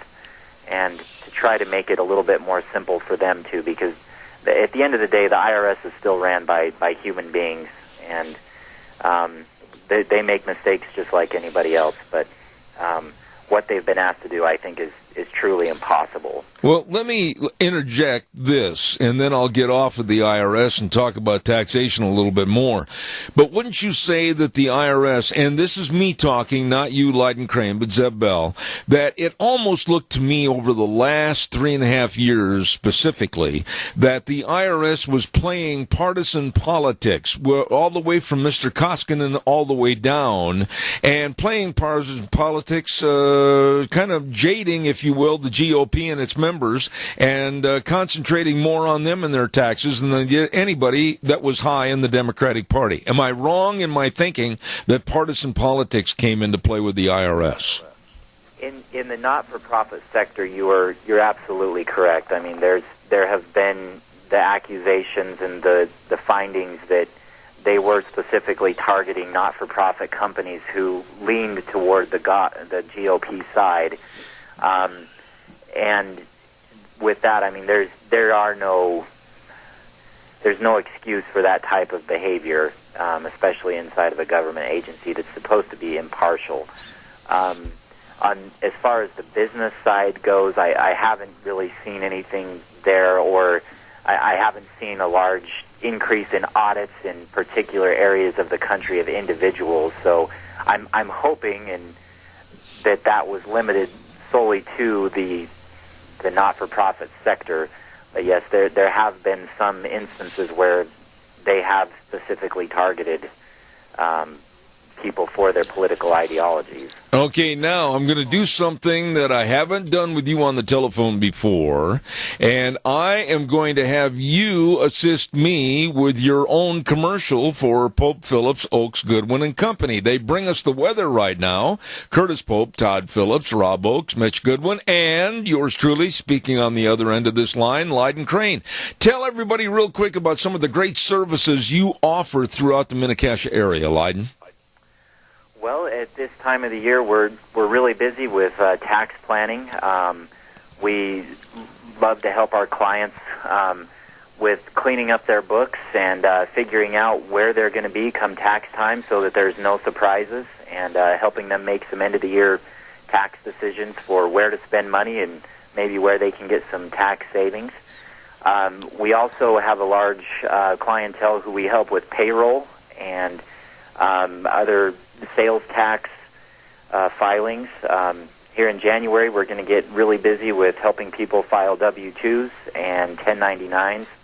We have a great staff that are committed to helping businesses with understanding payroll and who they need to be filing 1099s for. It's a very fast and furious month. The IRS has made some changes here the last year to require those forms to be into them earlier as an effort to help with cutting down on fraud. And so we're busy trying to get ready for that. And then the rest of the year we do a lot of work with helping people with their books, with buying and selling businesses, and filing their taxes, of course. That's kind of my area. I love to help people get started in their businesses and see them succeed as they follow their dreams. Absolutely. And 2 locations to serve people. Let's mention those: 1710 Overland Avenue in Burley, and, of course, 625th Street in Rupert. And Leiden Crane's with us on the phone, and he is one of the Pope Phillips, Oaks, Goodwin and Company CPAs. But right now, here's Scotty with the weather. A chance of some wintry mix today, then sun, then more snow. With your 7th Ranch weather forecast, I'm Scotty Cameron sitting in for Gina Jameson. Yes, today got about a 90% chance of a wintry mix. Highs are going to be around 35. Then for tonight, breezy with a chance of rain and snow. Then clearing off to partly cloudy with a low of 19. Sunshine on Wednesday. Highs are going to be around 29. Clear skies on Wednesday night with a low around 11. Then for Thursday, mostly sunny, a high around 31. Clouds for Thursday night and a low of 21. Then for Friday, Still a chance of showers coming on in. Highs are going to be around the mid-30s. That's your Zeb at the Ranch weather forecast. I'm Scotty Cameron. And brought to you by our friends, Pope Phillips, Oaks, Goodwin, and Company, CPAs, Curtis Pope, Todd Phillips, Rob Oaks, Mitch Goodwin, and Lyden Crane. Accounting services for the Minicash area for well over 50 years. I'm on the phone with Lyden Crane right now, one of the CPAs, and let me ask you this, Lyden. A lot of people today, they probably say, well, I really don't need an accountant. I really don't need to go to a CPA. I can do it all by myself. What would you tell those folks?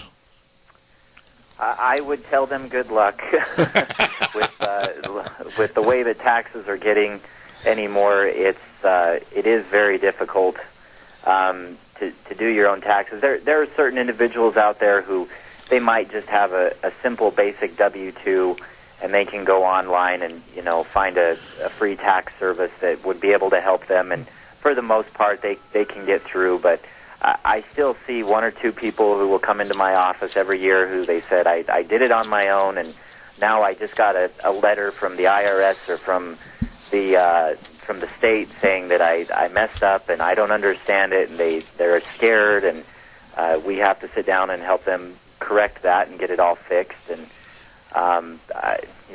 they're very grateful for that, and it's typically not something that they need to panic about. It's a small mistake, but it's something that could have been avoided and saved them some headache if they would have been able to come in and see us earlier. Let me ask you this, though, Lyden, and I think I'm as guilty of, not guilty, but I guess I have these same feelings, is that all of a sudden when you hear the threat of an IRS audit, or you hear the threat of what might happen to you if you don't have all the I's dotted and the T's crossed, why is it that we fear the IRS so much?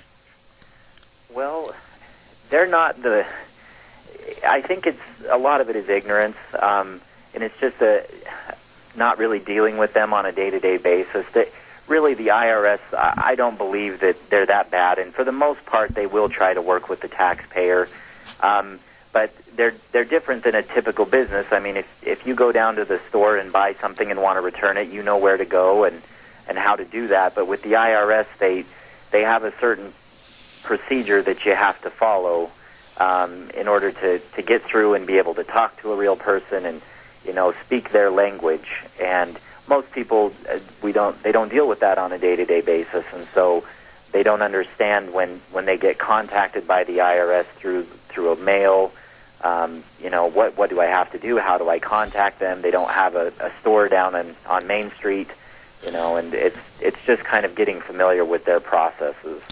Let me ask you this last question. What would you tell my audience? Here we are, December 20th. We're basking in the glow of celebrating another Christmas season, and then, of course, New Year's. But come January 2nd, what should they be thinking of and doing as far as really paying attention to their taxes? For those who are going to be looking at a large income this year, I always recommend looking at your options for retirement money. Could I put some money away into an IRA account or a Roth IRA account? Many of those retirement funds can still be set up and funded before April 15th for the past year. So that's always a great option to look at.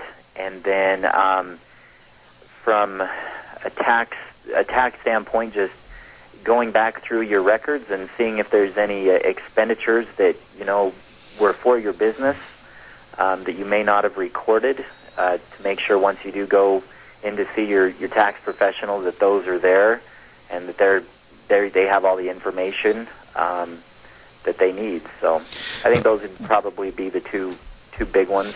Okay, well, I'm going to have you back right after the first of the year, and we'll talk more about this. A very, very knowledgeable man, Lyden Crane with Pope Phillips, Oaks, Goodwin and Company CPAs. Lyden, this will be the last chance I'll get a chance to say this, but Merry Christmas to you. Merry Christmas to you too. Hey, Zeb, can I answer a challenge question? Yeah, go ahead. Out before, you bet. If you got just a minute. And that you've challenged your listeners that we were supposed to come up with one thing that President Obama did that was helpful. Yes, I did. And about 2 weeks ago, Congress and the President signed into law what was known as the 21st Century Cures Act. And for many of those people out there who've been struggling with insurance and Obamacare, there was a provision inside of that that's going to allow small employers to again reimburse health insurance plans without going through the exchanges. And it's in my world, we've really struggled with that the last year and a half, and I've had to give lots of bad news. So I think I haven't seen all the details on it yet, but there could be one thing that I just found that President Obama did right at the very end that may be helpful, and a concession on the Affordable Care Act. So stay tuned for that. All right. Well, I'll tell you what. It's nice that he did something right in the last 30 days of an 8-year presidency. Thank you, Leiden. God bless you, man. Thanks a lot. We'll see you. All right, take care. Oh, good man right there, Leiden Crane with Pope Phillips, Oaks, Goodwin, and Company. I know another good guy, too, and that's Tim. You betcha, Tim Vaughn over at Streamline Precision. Oh, so you're looking into possibly having a pre-engineered steel building put up on your dairy, your ranch, your farm, your business? Well, I'll tell you what, dairymen, listen to this. If you're thinking of remodeling and building new structures, now's the time to give Tim Vaughn a call at 431-7314. Oh, my goodness, yes, get the bids done and get started to work so everything's ready to rock and roll in the spring. They can do the job, will do the job for you with all the replacement of concrete, feed lanes, new buildings, mangers replaced, all your excavation, everything. Streamline Precision, 431-7314. Call my dear buddy Tim Vaughn today. Also, Sportsman's Warehouse. Hello, Reese Woodmeyer, the manager over there. I love that store. 1940 Bridgeview Boulevard in Twin. Listen, for Christmas gift giving and for your own personal use, they've got the lowest prices of the season right now. 10% off on firearms and ammunition. And Sportsman's Warehouse logo hoodies. Save 50%. Are you kidding me? And 20% off all the Thermos products, insulated bottles and mugs. You get a hold of them today. Stop in and do your Christmas shopping at Sportsman's Warehouse, 1940 Bridgeview Boulevard in Twin Falls. We're going to do something a little different right here for the rest of the program. And normally we do this on Thursdays, but today we're going to do it, and it's Starving to Death. Oh, my goodness sakes. We're going to kind of change up the schedule a little bit. I want to mention some of the great places to go if you're hungry and, yes, starving to death. AC Drive-In, 601 East Main in Burley. Pumpkin shakes, marshmallow shakes, black raspberry shakes. Oh, teamed up with a chicken fried steak sandwich and the fries and the sauce. Oh, man, it's good. Along with maybe a famous Farmer Brown burger. Oh, my. AC Drive-In, 601 East Main in Burley. Well, how about Taco Bandito? Have you tried that new pork burrito with beans, pork, rice, sour cream, and cheese? Knock your boots off. Absolutely fantabulous. And then top it off with a pumpkin empanada. All the food is really good at Taco Bandito, 2301 Overland in Burley. Stop in and see them today. Well, how about two locations of Burgers Etc.? 124 South Oneida in Rupert and 700 Overland in Burley. Do you know what? Hamburgers are only 99 cents after 3 p.m. What in the world? Yes, sirree, Bob. And soup, delicious, different flavored soup every day, Monday through Friday, bread bowl or a cup of soup. It is fantastic. And eggnog shakes, you're going to love it. Two locations, Burgers Etc., 124 South Oneida in Rupert and 700 Overland in Burley. Oh, and hey, I got another place for you.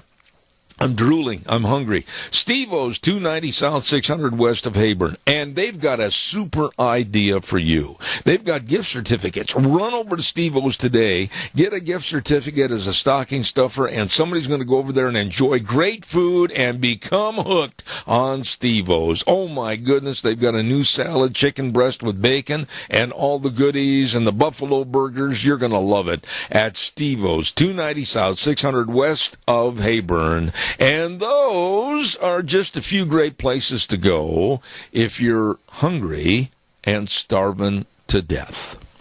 Now, coming up next hour, we are waiting for the knock on the door. Dr. History will be coming on the program in just a few minutes.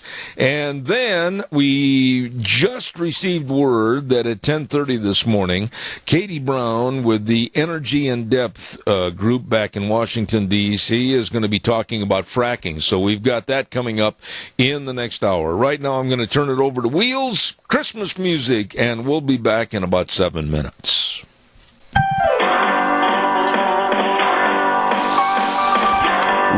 Well, here we are, gathered at the river. Now it's too cold down there. I'm going to gather up here in the office. Zeb at the Ranch, good morning to you. And, of course, we're going into hour number 3. And we'll have Dr. History with us in just a few moments. Zeb at the Ranch with our major sponsor, your Magic Valley Les Schwab Tire Centers, all 7 locations serving you, and some of our great advertisers, like Western Waste Services, always at your disposal, 734-6969. Once again, I want to remind you about Tim Vaughn and Streamline Precision. Now, right now, this second, this moment, call 431-7314 and talk to Tim about a bid on maybe a brand new steel building on your farm, your ranch, your dairy, your business, my goodness, or dairyman, if you need feed lanes and mangers replaced, or if you're looking for new commodity storage facilities, maternity barns. Call now. 431-7314. Tim Vaughn, Streamline Precision, helping you. And they wish you and yours, excuse me, a very Merry Christmas. Absolutely. I think without further ado, I need to get rid of that frog in my throat. I was fine until Dr. History showed up. And Dr. History is brought to you by Minicash Sales, 1321 East Main Street in Burley, right across from the airport. Zach and the whole crew wishing you and yours a very Merry Christmas. Well, right back at you, Zach, and your whole family. Wonderful people. All the windows, all the lumber packages, all the shingles, everything Tartar from and Ranch Gates and Panels, they've got it all for you at Minicash Sales. And right now, here, without further ado, chomping on the bit is Dr. History. Good morning, Zeb. Hello, partner. What a great time of the year, huh? I love it. I love it. Are you going to have all 97 grandkids over to your place? At least. Okay. One time or another. That's what's fun, though, you know, watching them. They get so excited. Absolutely.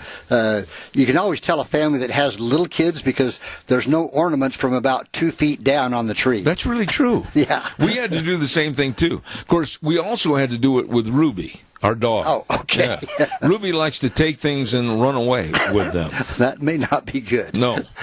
Well, we're going to just kind of have a little potpourri of Christmas stuff today. Potpourri, you say? Yeah, just kind of a mixture here. And so, in other words, a bunch. A bunch. Yeah. And, you know, this has been a fun month because we've done, you know, last week about the Christmas truce in World War II. And then before that, the City of Rocks Christmas. So, just going to kind of continue with that today. But in the pioneer days, you know, the home was decorated with green branches and homemade decorations. They didn't have a big Christmas tree because there wasn't enough room in their small homes for a big tree. Let me ask you a dumb question right up front. Yeah. How did the pioneers in the old days keep a calendar to know when Christmas was? Now, that's a good question, but, well, they knew the dates. They knew... Well, okay. Now, you're going to tell me that somebody living out in the Tules in a cabin that's going to know if it's Monday, Tuesday the 3rd, a Wednesday the 27th, or whatever? Well, you know, Zeb, right now... Why did you stop so long? Right now, it's December 21st in China, so it doesn't matter as long as you celebrate, right? Okay. Chicken. Thank you. So, here we go. You know, the trees were too... You know, they had to have a small tree because they're in a small cabin. But, you know, pine cones, nuts, berries, popcorn chains. Did you ever making popcorn chains? I wrote about that in my blog for this coming weekend. Oh, okay. We used to make the popcorn and the cranberry. Yeah, and I was always severely injured with the needle. You would. Listen, you're the one that didn't know about the calendar. Well, you know, we used to go up every fall over by the City of Rocks and gather pine cones, you know, and put those in the oven, you know. Yeah. Oh, the smell throughout the house. Then what did you do with them? Well, you open them up and eat the pine nuts. Have you never done that? No. Yeah, that's fun. You just go up in the fall and you just gather the ones that are about ready to fall, and they're somewhat open a little bit. Yeah. Take them home, and you put them in the oven for, I don't know, an hour or whatever, and they open up. Yeah, this is turning into a cooking show. I know. And after they open up and cool down, you pull them out, and, that's delicious. Really? We're going to have to try that. Bring some. Okay, I haven't done it for a number of years. Hike up there. Okay, next year. Okay. So, again, all these things were hung on the tree. Figures or dolls were out of straw or yarn were made. Cookie dough ornaments and gingerbread men were also hung on the tree. The Christmas dinner was planned, and preparation of the food began weeks ahead of time. The Christmas goose was fattened up, and the plum pudding... Didn't that dude understand that when they started chucking more food to him, he was in trouble? He was just happy. And then plum pudding was left to age in the pot until Christmas Day. Now, I've got to say, I've never had plum pudding that has aged, so I can't relate to that one. Yeah. Maybe some of our listeners have. Okay. But anyway, there were chores that began months before Christmas, such as making the gifts for the family members, corn husk dolls, sachets, carved wooden toys, pillows. Sachets? Don't ask me what that is. What is it? I don't know. I knew you'd catch me on that. Footstools, embroidered hankies, scarves, hats, mittens, socks, all had to be knitted, had to be made. And girls were able to knit before they were 6 years old. Really? Yeah, boys would make little boxes, out of wood for presents. But if there'd been a good harvest that year, presents were placed inside stockings. The stockings were hung on the fireplace. Cookies and fruit might also be found in stockings. And I know my mom says that when they got an orange in their stocking, man, that was great. Yep. Christmas Eve was a night for singing carols and telling stories around the fireplace. Christmas Day, the whole family attended church and returned home to a Christmas meal. And then it was time to visit friends and family and neighbors. Yeah. Absolutely. So, okay. It's only 12 minutes after. You want me to do a commercial now? Okay, go for it. And while I'm doing this commercial, I am sure that in all of your omnipotent education, you're going to tell me how they realized without a calendar when Christmas was. Don't forget Mini-Cash Sales at 1321 East Main Street in Burley, right across from the airport, sponsoring Dr. History and his calendar. Don't forget that they've got all your western windows to keep the cold air outside and the warm air in. And believe me, all the carpeting and the lumber packages and, oh my goodness, everything. Stop in and see how they can be of assistance to you. Mini-Cash Sales, Zach and the crew, really good folks at 1321 East Main Street in Burley, wishing you and yours a very Merry Christmas. And now, here he is. Okay, a few facts about Christmas around the world. Okay. Christmas is a Christian holiday that celebrates the birth of Jesus Christ, and no one knows the exact date of Christ's birth, but most Christians observe Christmas on December 25th. Right. On this day, many go to church where they take part in special religious services. During the Christmas season, they also exchange gifts and decorate their homes with holly, mistletoe, Christmas trees. The first mention of the celebration of Christmas actually occurred in A.D. 336 in an early Roman calendar, which actually indicated December 25th as the day of observance. That far back? Yeah. I did not know that. So this celebration was probably influenced somewhat by some of the pagan things that were going on at the time. Yeah. But anyway, the ancient Romans, they held these year-end celebrations, and in the late 300s, Christianity became the official religion of the Roman Empire. Mm-hmm. Okay. Now, by 1100, Christmas had become the most important religious festival in Europe, and St. Nicholas was a symbol of gift-giving in a lot of these European countries. Right. So clear back, But anyway, during the Reformation, many Christians began to consider the Christmas as a pagan celebration because it included some non-religious Why was customs. it considered pagan when the original content, and still is, the birth of Jesus? I guess some of the traditions that started coming about. Some of the secularism? Yeah. Uh-huh. So during the 1600s, because of these feelings, Christmas was outlawed in England. You're kidding. And also in parts of the English colonies here in America. I didn't know that. And I didn't realize that either. I thought it had just been as it had been for years and years. So, however, people continued to exchange Christmas gifts and soon started to follow the old customs again. So, even though it was somewhat outlawed, that didn't last long. But it became a federal holiday here in 1954? No, earlier than that, wasn't it? Yeah, I'm not sure. I'm not sure either. I'd have to look that up. Yeah. But anyway, in the 1800s, 2 more Christmas customs became popular, decorating Christmas trees and sending Christmas cards to relatives and friends. Many well-known Christmas carols, including Silent Night and Hark the Herald Angels Sing. That's my favorite right there. And I've got some more. We're going to talk about some songs here in a minute. Man. Yeah. But these were composed during this period in the 1800s. Mm-hmm. And we still sing them today. But in the United States and other countries, Santa Claus replaced St. Nicholas as the symbol of gift giving. Really? Okay? Now, in England and the British Isles, many Christmas customs that are popular in the United States and Canada originated in the British Isles. And if you think about it, you had a lot of immigrants that came from England. Yeah. In the beginning. Yeah. So, but these customs include sending Christmas cards, hanging a sprig of mistletoe in a room or hallway. Oh, why did they do that? We may get to that. Okay. Okay. Anyway, according to tradition, a person may kiss anyone standing under the mistletoe. Uh-huh. So that leaves the door open for a lot of running the other way. Watch where you stand when somebody comes in the door. Reminds me of my Aunt Millie. Oh, no. You don't want me to tell you about my Aunt Millie? You go ahead. At Christmas, when she'd come to dinner on Christmas Day, she'd always bring a little sprig of that mistletoe, and you had to, man. I mean, it was getting old after a while. Oh, man. Okay. All right. Enough of the aunt. Okay. Now, in Ireland, people actually put a lighted candle in their window on Christmas Eve as a sign of welcome to passing travelers. Really? In France, children put their shoes in front of the fireplace so that Father Christmas can fill them with gifts. Can you imagine how that stunk? And if you had little feet, you were in trouble. Now, in Germany, children received candy and other sweets. They put candy in their shoes? No. This is in Germany now. Oh. Now we're in Germany. They get candy and other sweets on December 6th from St. Nicholas, a Christian bishop who died in A.D. 300. Oh, my. So that's, you can see how kind of this has come about over the years with different countries. But, really, did they lose sight of the fact that it was still Christ's birthday? I don't know.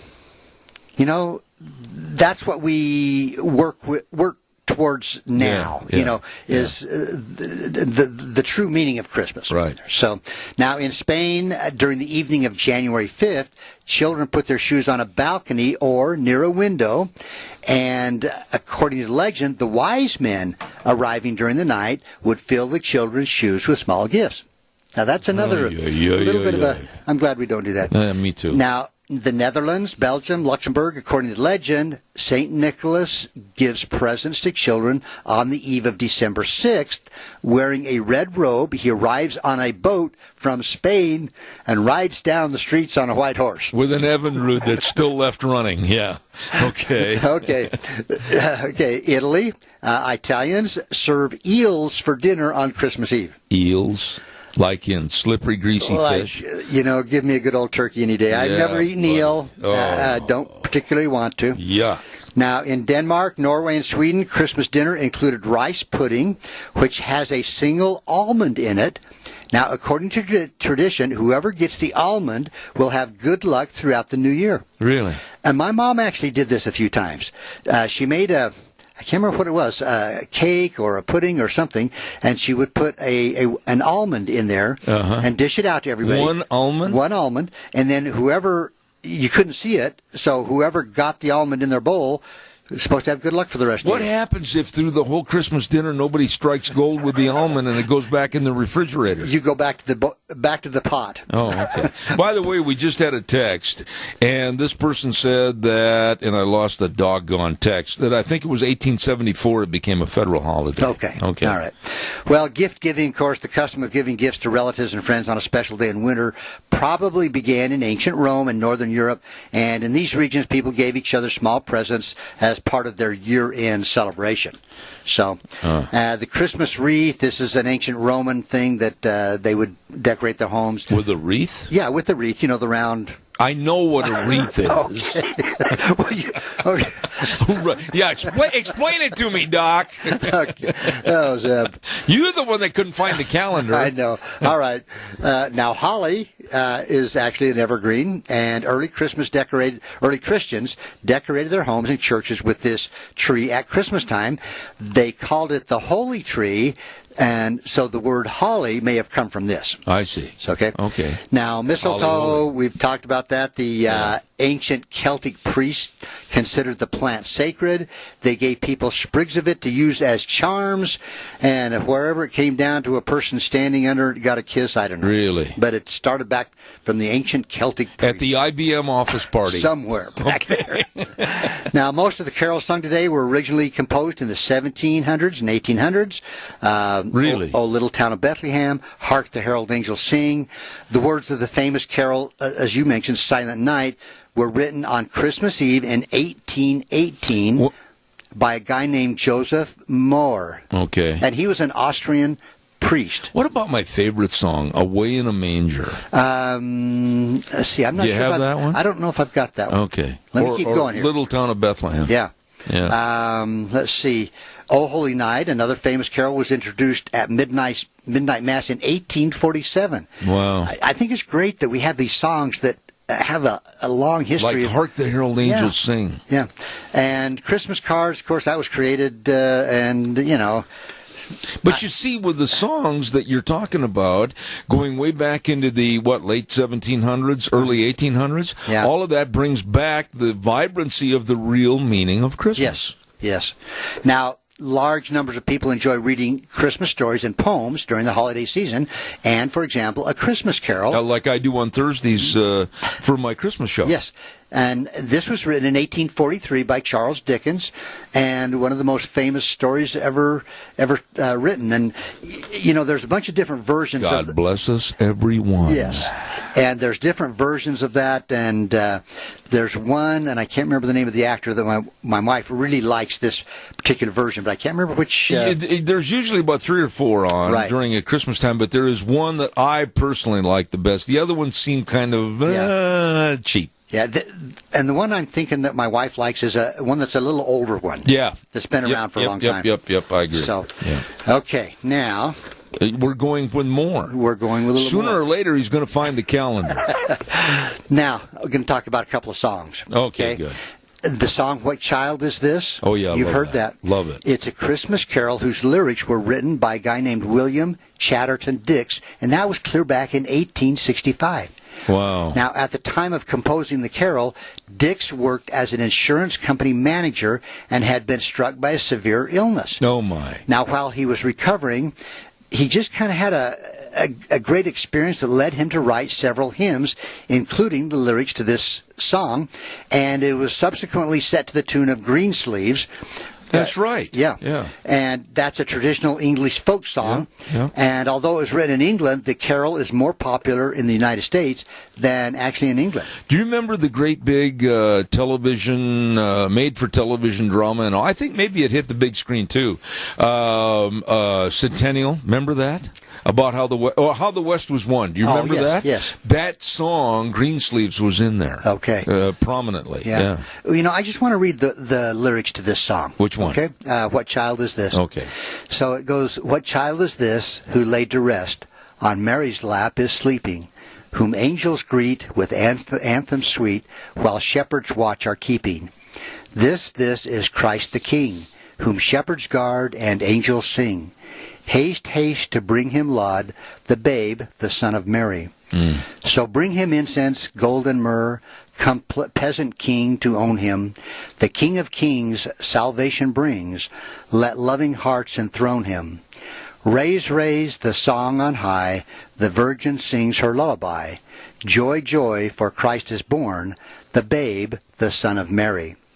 I love that. I love that. You know what my favorite Christmas song is now, today? of all the Christmas songs is that song that was written, and I forgot his name all of a sudden. He used to be one of the lead singers with the Gaither Gospel Hour, and it's the song, he wrote the lyrics for Mary, Did You Know? Oh, that is, I sang that a couple of years ago with Pastor Alex Lissau on Christmas. And I'm going to tell you something, that song, it brings tears to my eyes. That is an amazing song. I love that. So, now, Zeb, you know, the holidays can be a depressing time for people who are in time of personal loss, and perhaps no better illustration than this story about Henry Wadsworth Longfellow. His young daughter was burned by fire. She died from the wounds, and the poet suffered extreme sadness and grief. Then came the Civil War, and the Longfellows nursed a son who was wounded in the war. And this is the song that he wrote during this time, and I'd like to.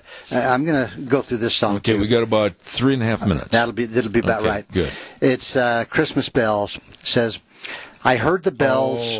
You know this one. I heard the bells on Christmas Day.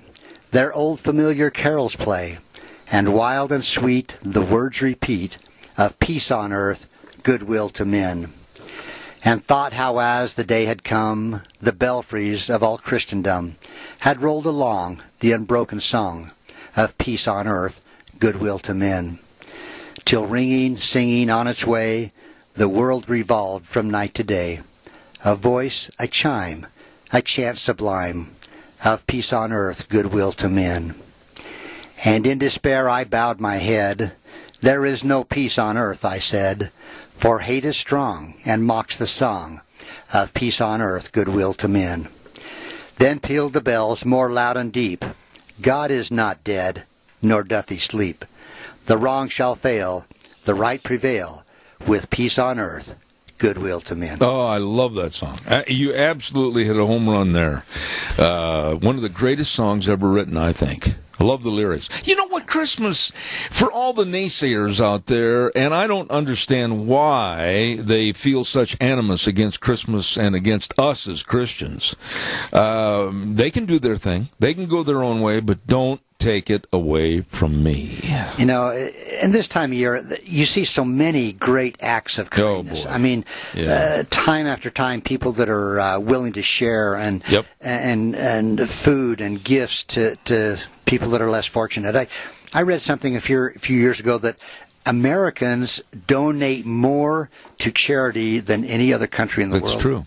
And you know, we have all been blessed tremendously, and to share that, I think is part of our duty somewhat. Well, when you get advertisements in the mail, whether it's for a children's hospital or whether it's for the Cancer Foundation or whether it's for any organization that needs funds to help other people, don't tell me that at this time of the year that doesn't tug at your heartstrings a little bit. Yeah, we have a great nation, Zeb. Yeah, we do. We have a lot of great people in this country. Yep. I wouldn't trade it for anything. You know, here we are waxing nostalgic here this morning, but I certainly have appreciated again another year working with you, coming into my home, making Ruby mad, and giving us Dr. Historical notes, and we're certainly looking forward to next year. Yes, it's been a great time. I've enjoyed coming out here. It's fun. Sometimes we talk serious, and sometimes we don't. Well, and one of the we don't segments would be, would you please make up a story or try to figure out the facts as to how they kept track of the dates when they're living way out in the boonies? I probably won't even do that. Well, thanks a lot.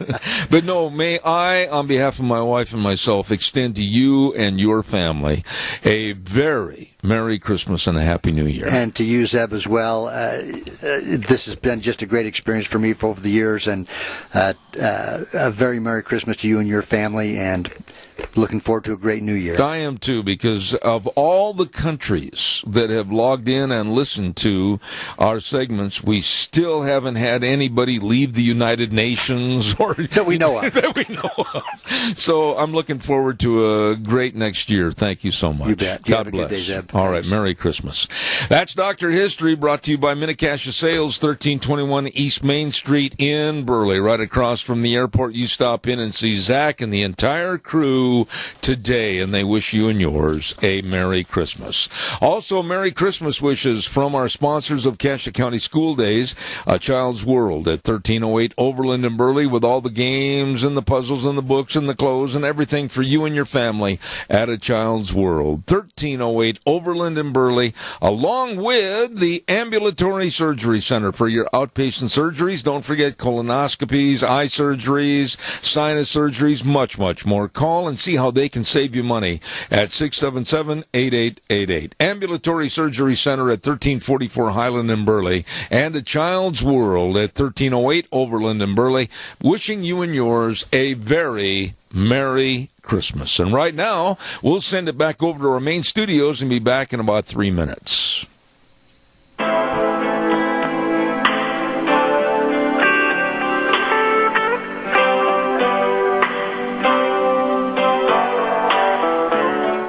Good morning. It is now time for funeral announcements brought to you by Rasmussen Funeral Home, 1350 East 16th Street in Burley, a family serving families.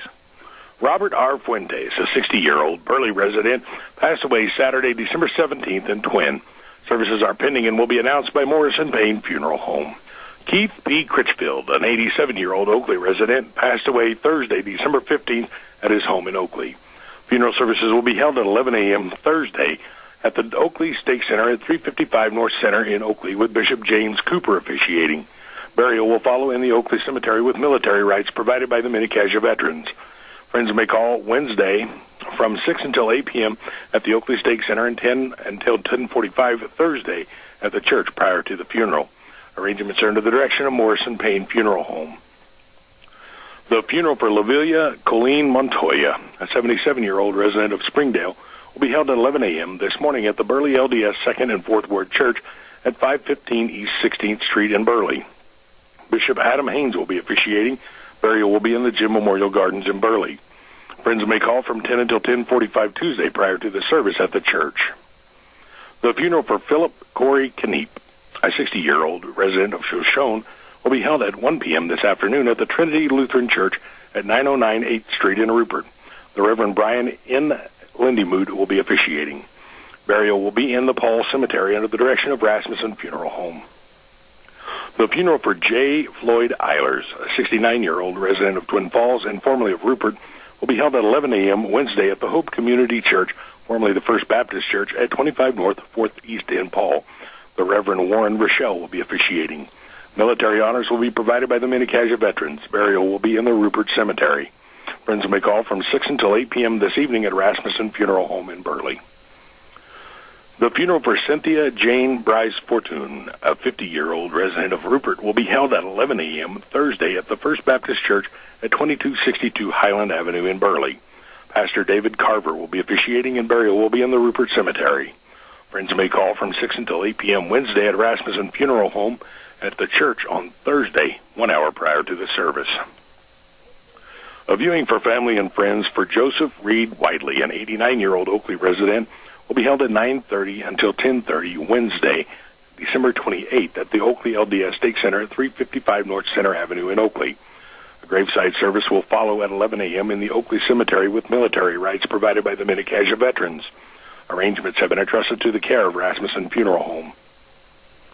The funeral for Donna Rose Manning Fenton, an 86-year-old Burley resident, will be held at 11 a.m. Thursday, December 29th at the Springdale LDS Church at 519 East, 200 South of Burley. Bishop Brian Wild will be officiating, and burial will be in the Pleasant View Cemetery. Friends may call from 6 until 8 p.m. Wednesday, December 28th at Rasmussen Funeral Home in Burley, and from 10 until 10:45 Thursday prior to the service at the church. The funeral for Francisco Amelia Ortega, an 85-year-old resident of Hebron, will be held at 2 p.m. Thursday, December 22nd at the Mountain View Christian Center at 317 West 27th Street in Burley, where a viewing for family and friends will be held 1 hour prior to the service. Officiating will be Pastor Jim Powell. Arrangements have been entrusted to the care of Rasmussen Funeral Home of Burley. The funeral for David Emilio Ortega, a 28-year-old resident of Hebron, will be held at 2 p.m. Thursday, December 22nd at the Mountain View Christian Center at 317 West 27th Street in Burley, where a viewing for family and friends will be held 1 hour prior to the service. Pastor Jim Powell will be officiating. Arrangements have been entrusted to the care of Rasmussen Funeral Home. The funeral for John Churchill Merrill, a 93-year-old resident of Burley, will be held at 11 a.m. Friday, December 30th at Rasmussen Funeral Home in Burley with Pastor Brian Livermore officiating. Friends may call at Rasmussen Funeral Home from 6 until 8 p.m. Thursday, December 29th, and from 10 until 10:45 Friday preceding the service. The funeral for Helen J. McDonald, an 84-year-old Burley resident, formerly of Rupert, will be held at 2 p.m. Friday, December 30th at Rasmussen Funeral Home in Burley, where friends and family may call from 6 until 8 p.m. Thursday, December 29th, and 1 hour prior to the service on Friday. Officiating will be Pastor Dusty Adams. Burial will be in the Rupert Cemetery. This concludes funeral announcements for today, brought to you by Rasmussen Funeral Home, 1350 East 16th Street in Burley, a family serving families. Comfort, caring, and dependability. That's what you'll experience at Rasmussen Funeral Home in Burley. When you endure a loss, it's comforting to know that you have the personal attention of local ownership assisting with your needs.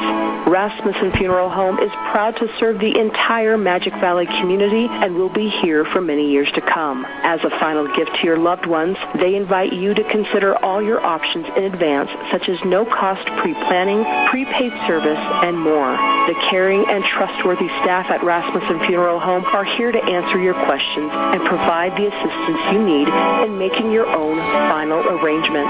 Consider planning ahead with Rasmussen Funeral Home, a family serving families, located at 1350 East 16th Street in Burley, or give them a call at 678-2100. That's 678-2100. And now, back to Zeb at the Ranch on AM 1230 KBAR. To reach Zeb, call 436-2244 or toll free 1-866-927-4587. And now, here is Zeb. Oh, my. We got to run. We're running late, but I want to quickly remind you, go shopping, last-minute Santa Claus shopping at Sportsman's Warehouse, 1940 Bridgeview Boulevard in Twin Falls. Oh, my goodness, let me tell you, they've got everything for you. And a great big Christmas sale going on with ammunition and firearms, 10% off right now. And Sportsman Warehouse logo hoodies, 50%. And wow, you can save 50% on those sweatshirts. You better get in there today. And 20% off on all the Thermos products, insulated bottles and mugs. Oh my goodness, my favorite place to go. Sportsman's Warehouse, 1940 Bridgeview Boulevard in Twin Falls. You stop in and see Reese and the crew today. This poor lady's been waiting patiently, I hope, on the phone line for about the last 3 or 4 minutes, and it's Katie Brown with the Energy in Depth. Good morning, Katie. Merry Christmas. Hi, Zeb. Merry Christmas. How are you? I am great. Hey, this report I want to talk about, and I got to confess to you that we weren't sure if we were going to get a hold of you to come on the program this morning or not, but I just basically did a quick read on this, and there's a study out from the EPA, the Environmental Protection Agency, that basically says hydraulic fracturing activities have not led to widespread systemic impacts to drinking water resources. Oh my goodness, Katie, all the actors in Hollywood are just tearing their hair out over this report. Yes, I think they probably are. What ended up happening was a lot of the newspaper articles came out and said that that EPA had gone back on its finding before and putting out a little bit of misinformation. But when you actually look at the report, the data haven't changed, and the data show very clearly that fracking is not impacting groundwater on a widespread level. What EPA found were there were a couple of instances of maybe a surface spill or something like that, but they said very clearly that when that has happened, the instances have been a small number of cases, and that overall, this entire process is safe. Is basically what the report finds. You know, Wheels, over at the station, I'm going to ask you to turn Katie up in my headsets because I'm not hearing her like I should. Katie, with the movies that were made by Matt Damon and other actors like the Leonardo DiCaprio and others, boy, this really puts them in an embarrassing situation, does it not? Well, it does. And, the one that everyone remembers, of course, is that Gasland film. And everyone remembers those flaming faucets and flaming hoses. Well, both of those instances that were featured in that film were found to be, they were debunked because that flaming faucet, for instance, the regulators in Colorado looked into that case, and they said that the reason there was methane in that well is because the landowner had dug his well through 4 separate coal seams, and so there was no way it could be anything to do with fracking. And then that famous flaming hose from Gasland was actually because the landowner hooked up his hose to a gas line, not a water line. And that was the reason for the fire in the hose.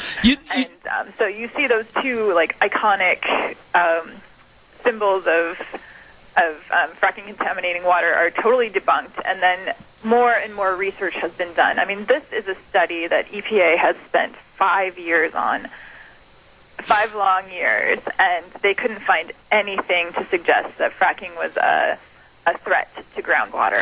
That shows you right there. Let me ask you this, Katie, and I guess I'm a little bit of a vindictive person, but if I were you, were the Energy in Depth people, and if I were any member of the energy program in the United States, I would all get together as a group and I would send these people like Matt Damon and Leonardo DiCaprio and all these other naysayers a notice with a little video that you produce calling them out for what they really are, frauds and charlatans. I think it should be made public in every source possible to let the world know that they didn't know a doggone thing that they were talking about. Well, that's true that the Hollywood activists generally don't know what they're talking about, and that's actually something that Governor Brown said about them. He said they just don't know what they're talking about. So. Well, they prattle on, and they hurt an industry in our country that was very beneficial. We have a caller with a question. Caller, go ahead quickly, please. Yeah, Katie, you say it took 5 years to do this study, which is not uncommon for them, the EPA.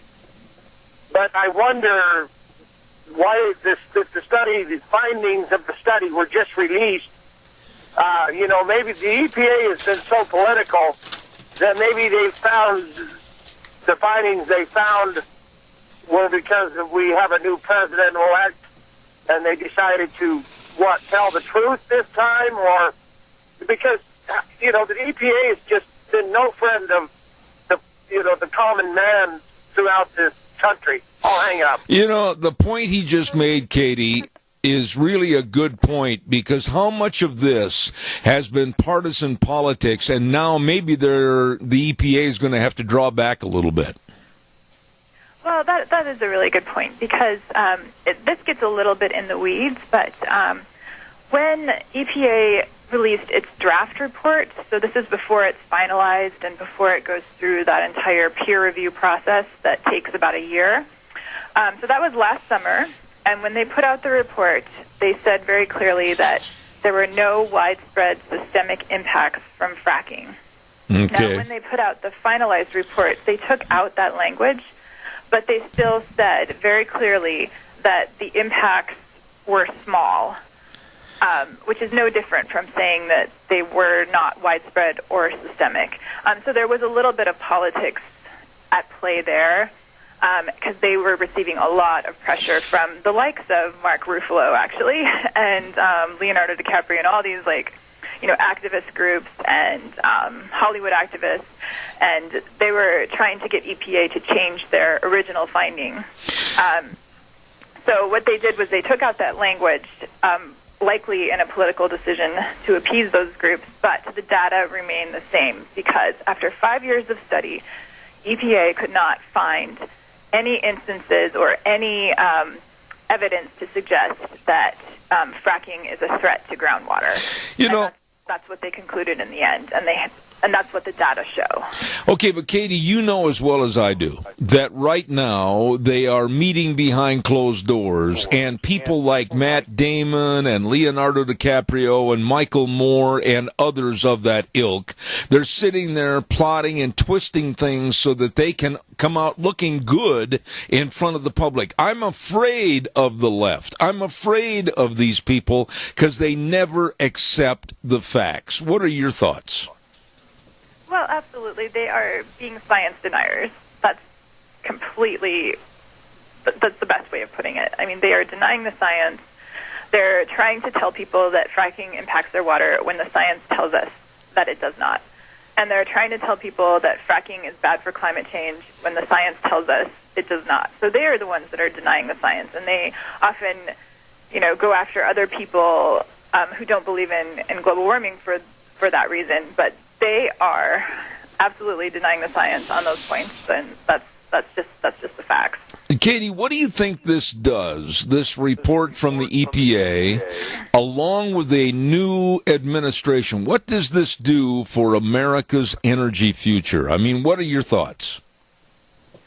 Well, it very clearly shows that that fracking is safe and that it's not impacting groundwater. It does show that there are some instances where there's a spill or something like that, but the fact that the number was small shows that this is a well-established practice that has risks, but the risks are manageable, and they are being managed very well. And it has a really good track record of having these risks be managed very well.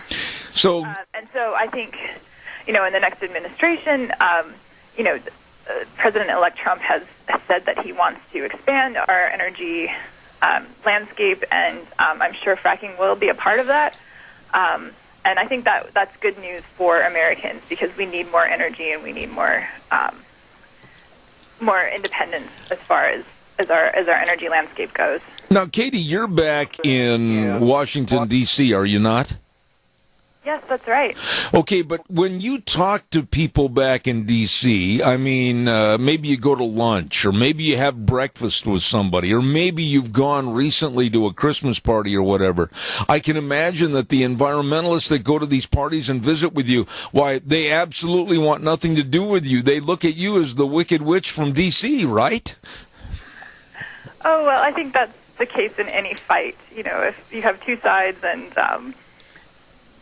I think ultimately, though, when you're person to person, it's generally convivial or whatever. But if it's like an issue, of course you're going to have the two sides making their case.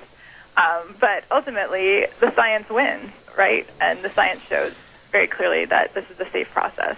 And I wish, and I hope, and I pray that the science, if you will, that I believe is very pertinent on climate change will come forth, and it'll prove that we are in a systemic change with the natural environment, and we're in kind of a up and down atmospheric changes, and we're going into a cold spell. And I think those that are really preaching climate change and global warming, they also should pay attention to most scientists in the world today that say this is cyclical and we should not worry too much about climate change. Your thoughts to that, and then we'll take a quick phone call.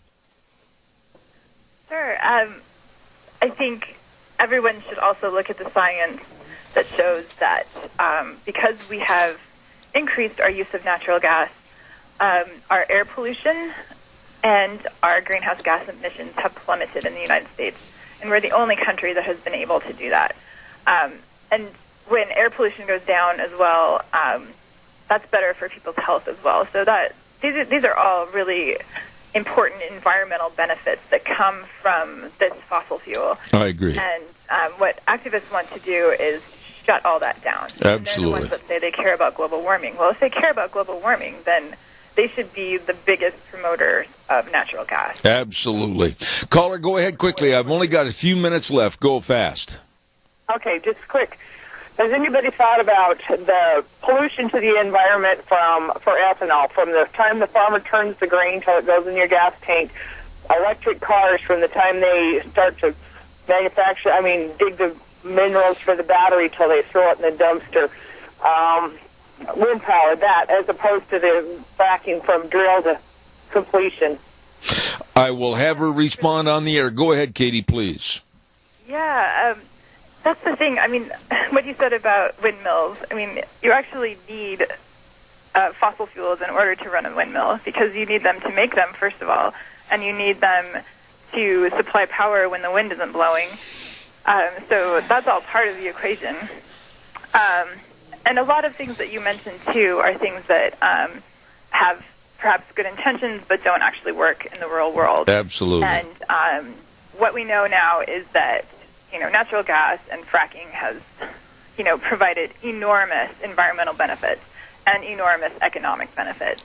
And why wouldn't we keep going forward with that? Absolutely. I'll tell you what, Katie, I wish you a very Merry Christmas. Katie Brown with the Energy in Depth folks, and come back soon after the first of the year. Merry Christmas, my dear. Keep it up. Great job. Merry Christmas. Thank you so much. All right, take care. Thank you. And to the callers, good questions, too. I appreciate that. Oh, yours truly is running late again. I've got to get a weather forecast on here right now regarding Scarrows Meats. Listen to this. They can put together gift boxes of various types of meat. All you have to do is call them and tell them what you want. And they've got oven-ready marinated prime rib, my favorite, and delicious smoked turkey for gifts. Oh, my goodness. Scarrows Meats, 331 North Road, Jerome. The number to call, 324-7657. They are changing the way we eat one delicious bite at a time. Here's Scotty with the weather. A chance of some wintry mix today, then sun, then more snow. With your 7th Ranch weather forecast, I'm Scotty Cameron sitting in for Gina Jameson. Yes, today got about a 90% chance of a wintry mix. Highs are going to be around 35. Then for tonight, breezy with a chance of rain and snow. Then clearing off to partly cloudy with a low of 19. Sunshine on Wednesday. Highs are going to be around 29. Clear skies on Wednesday night with a low around 11. Then for Thursday, mostly sunny, a high around 31. Clouds for Thursday night and a low of 21. Then for Friday, still a chance of showers coming on in. Highs are going to be around the mid-30s. That's your Zeb at the Ranch weather forecast. I'm Scotty Cameron. Oh, Scotty, great job, as always, from Gina and Scotty on the weather. And don't forget Scarrows Meats. Don Scarrow and the rest of the crew, 331 North Road, Jerome. Changing the way we eat one delicious bite at a time. 324-7657, and they wish you and yours a very Merry Christmas. I would like to bend your ear a little bit about tomorrow. I need your help. This audience that I have on this talk show has been absolutely phenomenal. There's no way I can ever reach out and talk to each one personally or send a card or whatever. So please take this, and I mean this. God bless you, each and every one, for all your support of this program. Whenever I have an event, whether it's a remote broadcast at a business or whatever, you've always been there and always supported my program. And tomorrow is also indicative of what I'm talking about. We're going to be over at Denny's Restaurant at 611 Overland in Burley from 8 to 11 for our old-fashioned Christmas party at America's Diner with Thomas and Terry and the whole crew. I really would like you to come down. I'd really like you to get into the festive Christmas spirit and come on down with the ugly sweater contest for both the men and the women. We're going to give away a lot more prizes, too. But come on down, say hello, and talk to me on the air about the real meaning of Christmas and everything. It's going to be a lot of fun. We will be there tomorrow morning from 8 to 11 on K-Bar, 12:30 a.m., and then streaming live on the internet all over the world, zebbell.com. So please, come out and support it tomorrow morning at Denny's Restaurant for that great, big, old-fashioned Christmas party.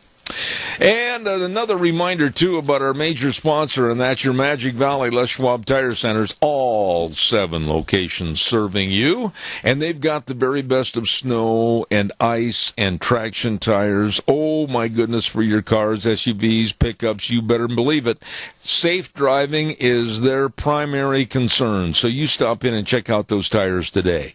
And maybe you need brakes. Maybe your brakes are kind of, when you push the pedal down, you're going, whoa, wait a minute, wild ride. right. You better go in and have your brakes checked. And the best in brake service at all 7 locations. Front end alignment, shocks and struts, and batteries. The best in batteries at all 7 locations. Lane and Rupert, nice people. Dave on Blue Lakes and Twin. Mike and Buell. Mike and Jerome. The Twist family and Paul. Don't get any better than those folks. And Daniel on Pole Line in Twin Falls. And my buddy Randy on Overland in Burley. Yep. Your Magic Valley, Les Schwab Tire Centers, absolutely the best. Thank you for all your calls. Thank you for all your well wishes. And here's what's going to happen over the next couple of days. Tomorrow we're going to be, like I said, broadcasting live and direct from Denny's restaurant for the old-fashioned Christmas party. Thursday we're going to have an open house right here at my studio, and we're going to have our Christmas party where we do a lot of Christmas stories and Christmas poetry and remembrances of Christmas past. Going to be a lot of fun. So we're going to kind of relax the format over the next couple of days on Zeb at the Ranch. And speaking about relaxing, we're going to go to Wheels right now. Wheels, have you got a really good Christmas carol that you can play going up to CBS News? I have the first note, actually, for when we sign off by Bing Crosby, but I can definitely find the Christmas carol. Well, I'll tell you what, you just go ahead and put anything on in the spirit of Christmas, and God bless you, and Merry Christmas to you, and everybody else out there in the listening audience. I'm going to turn it over to Wheels for a little Christmas music, and then CBS News. We'll see you tomorrow morning at Denny's at 8:06. God bless.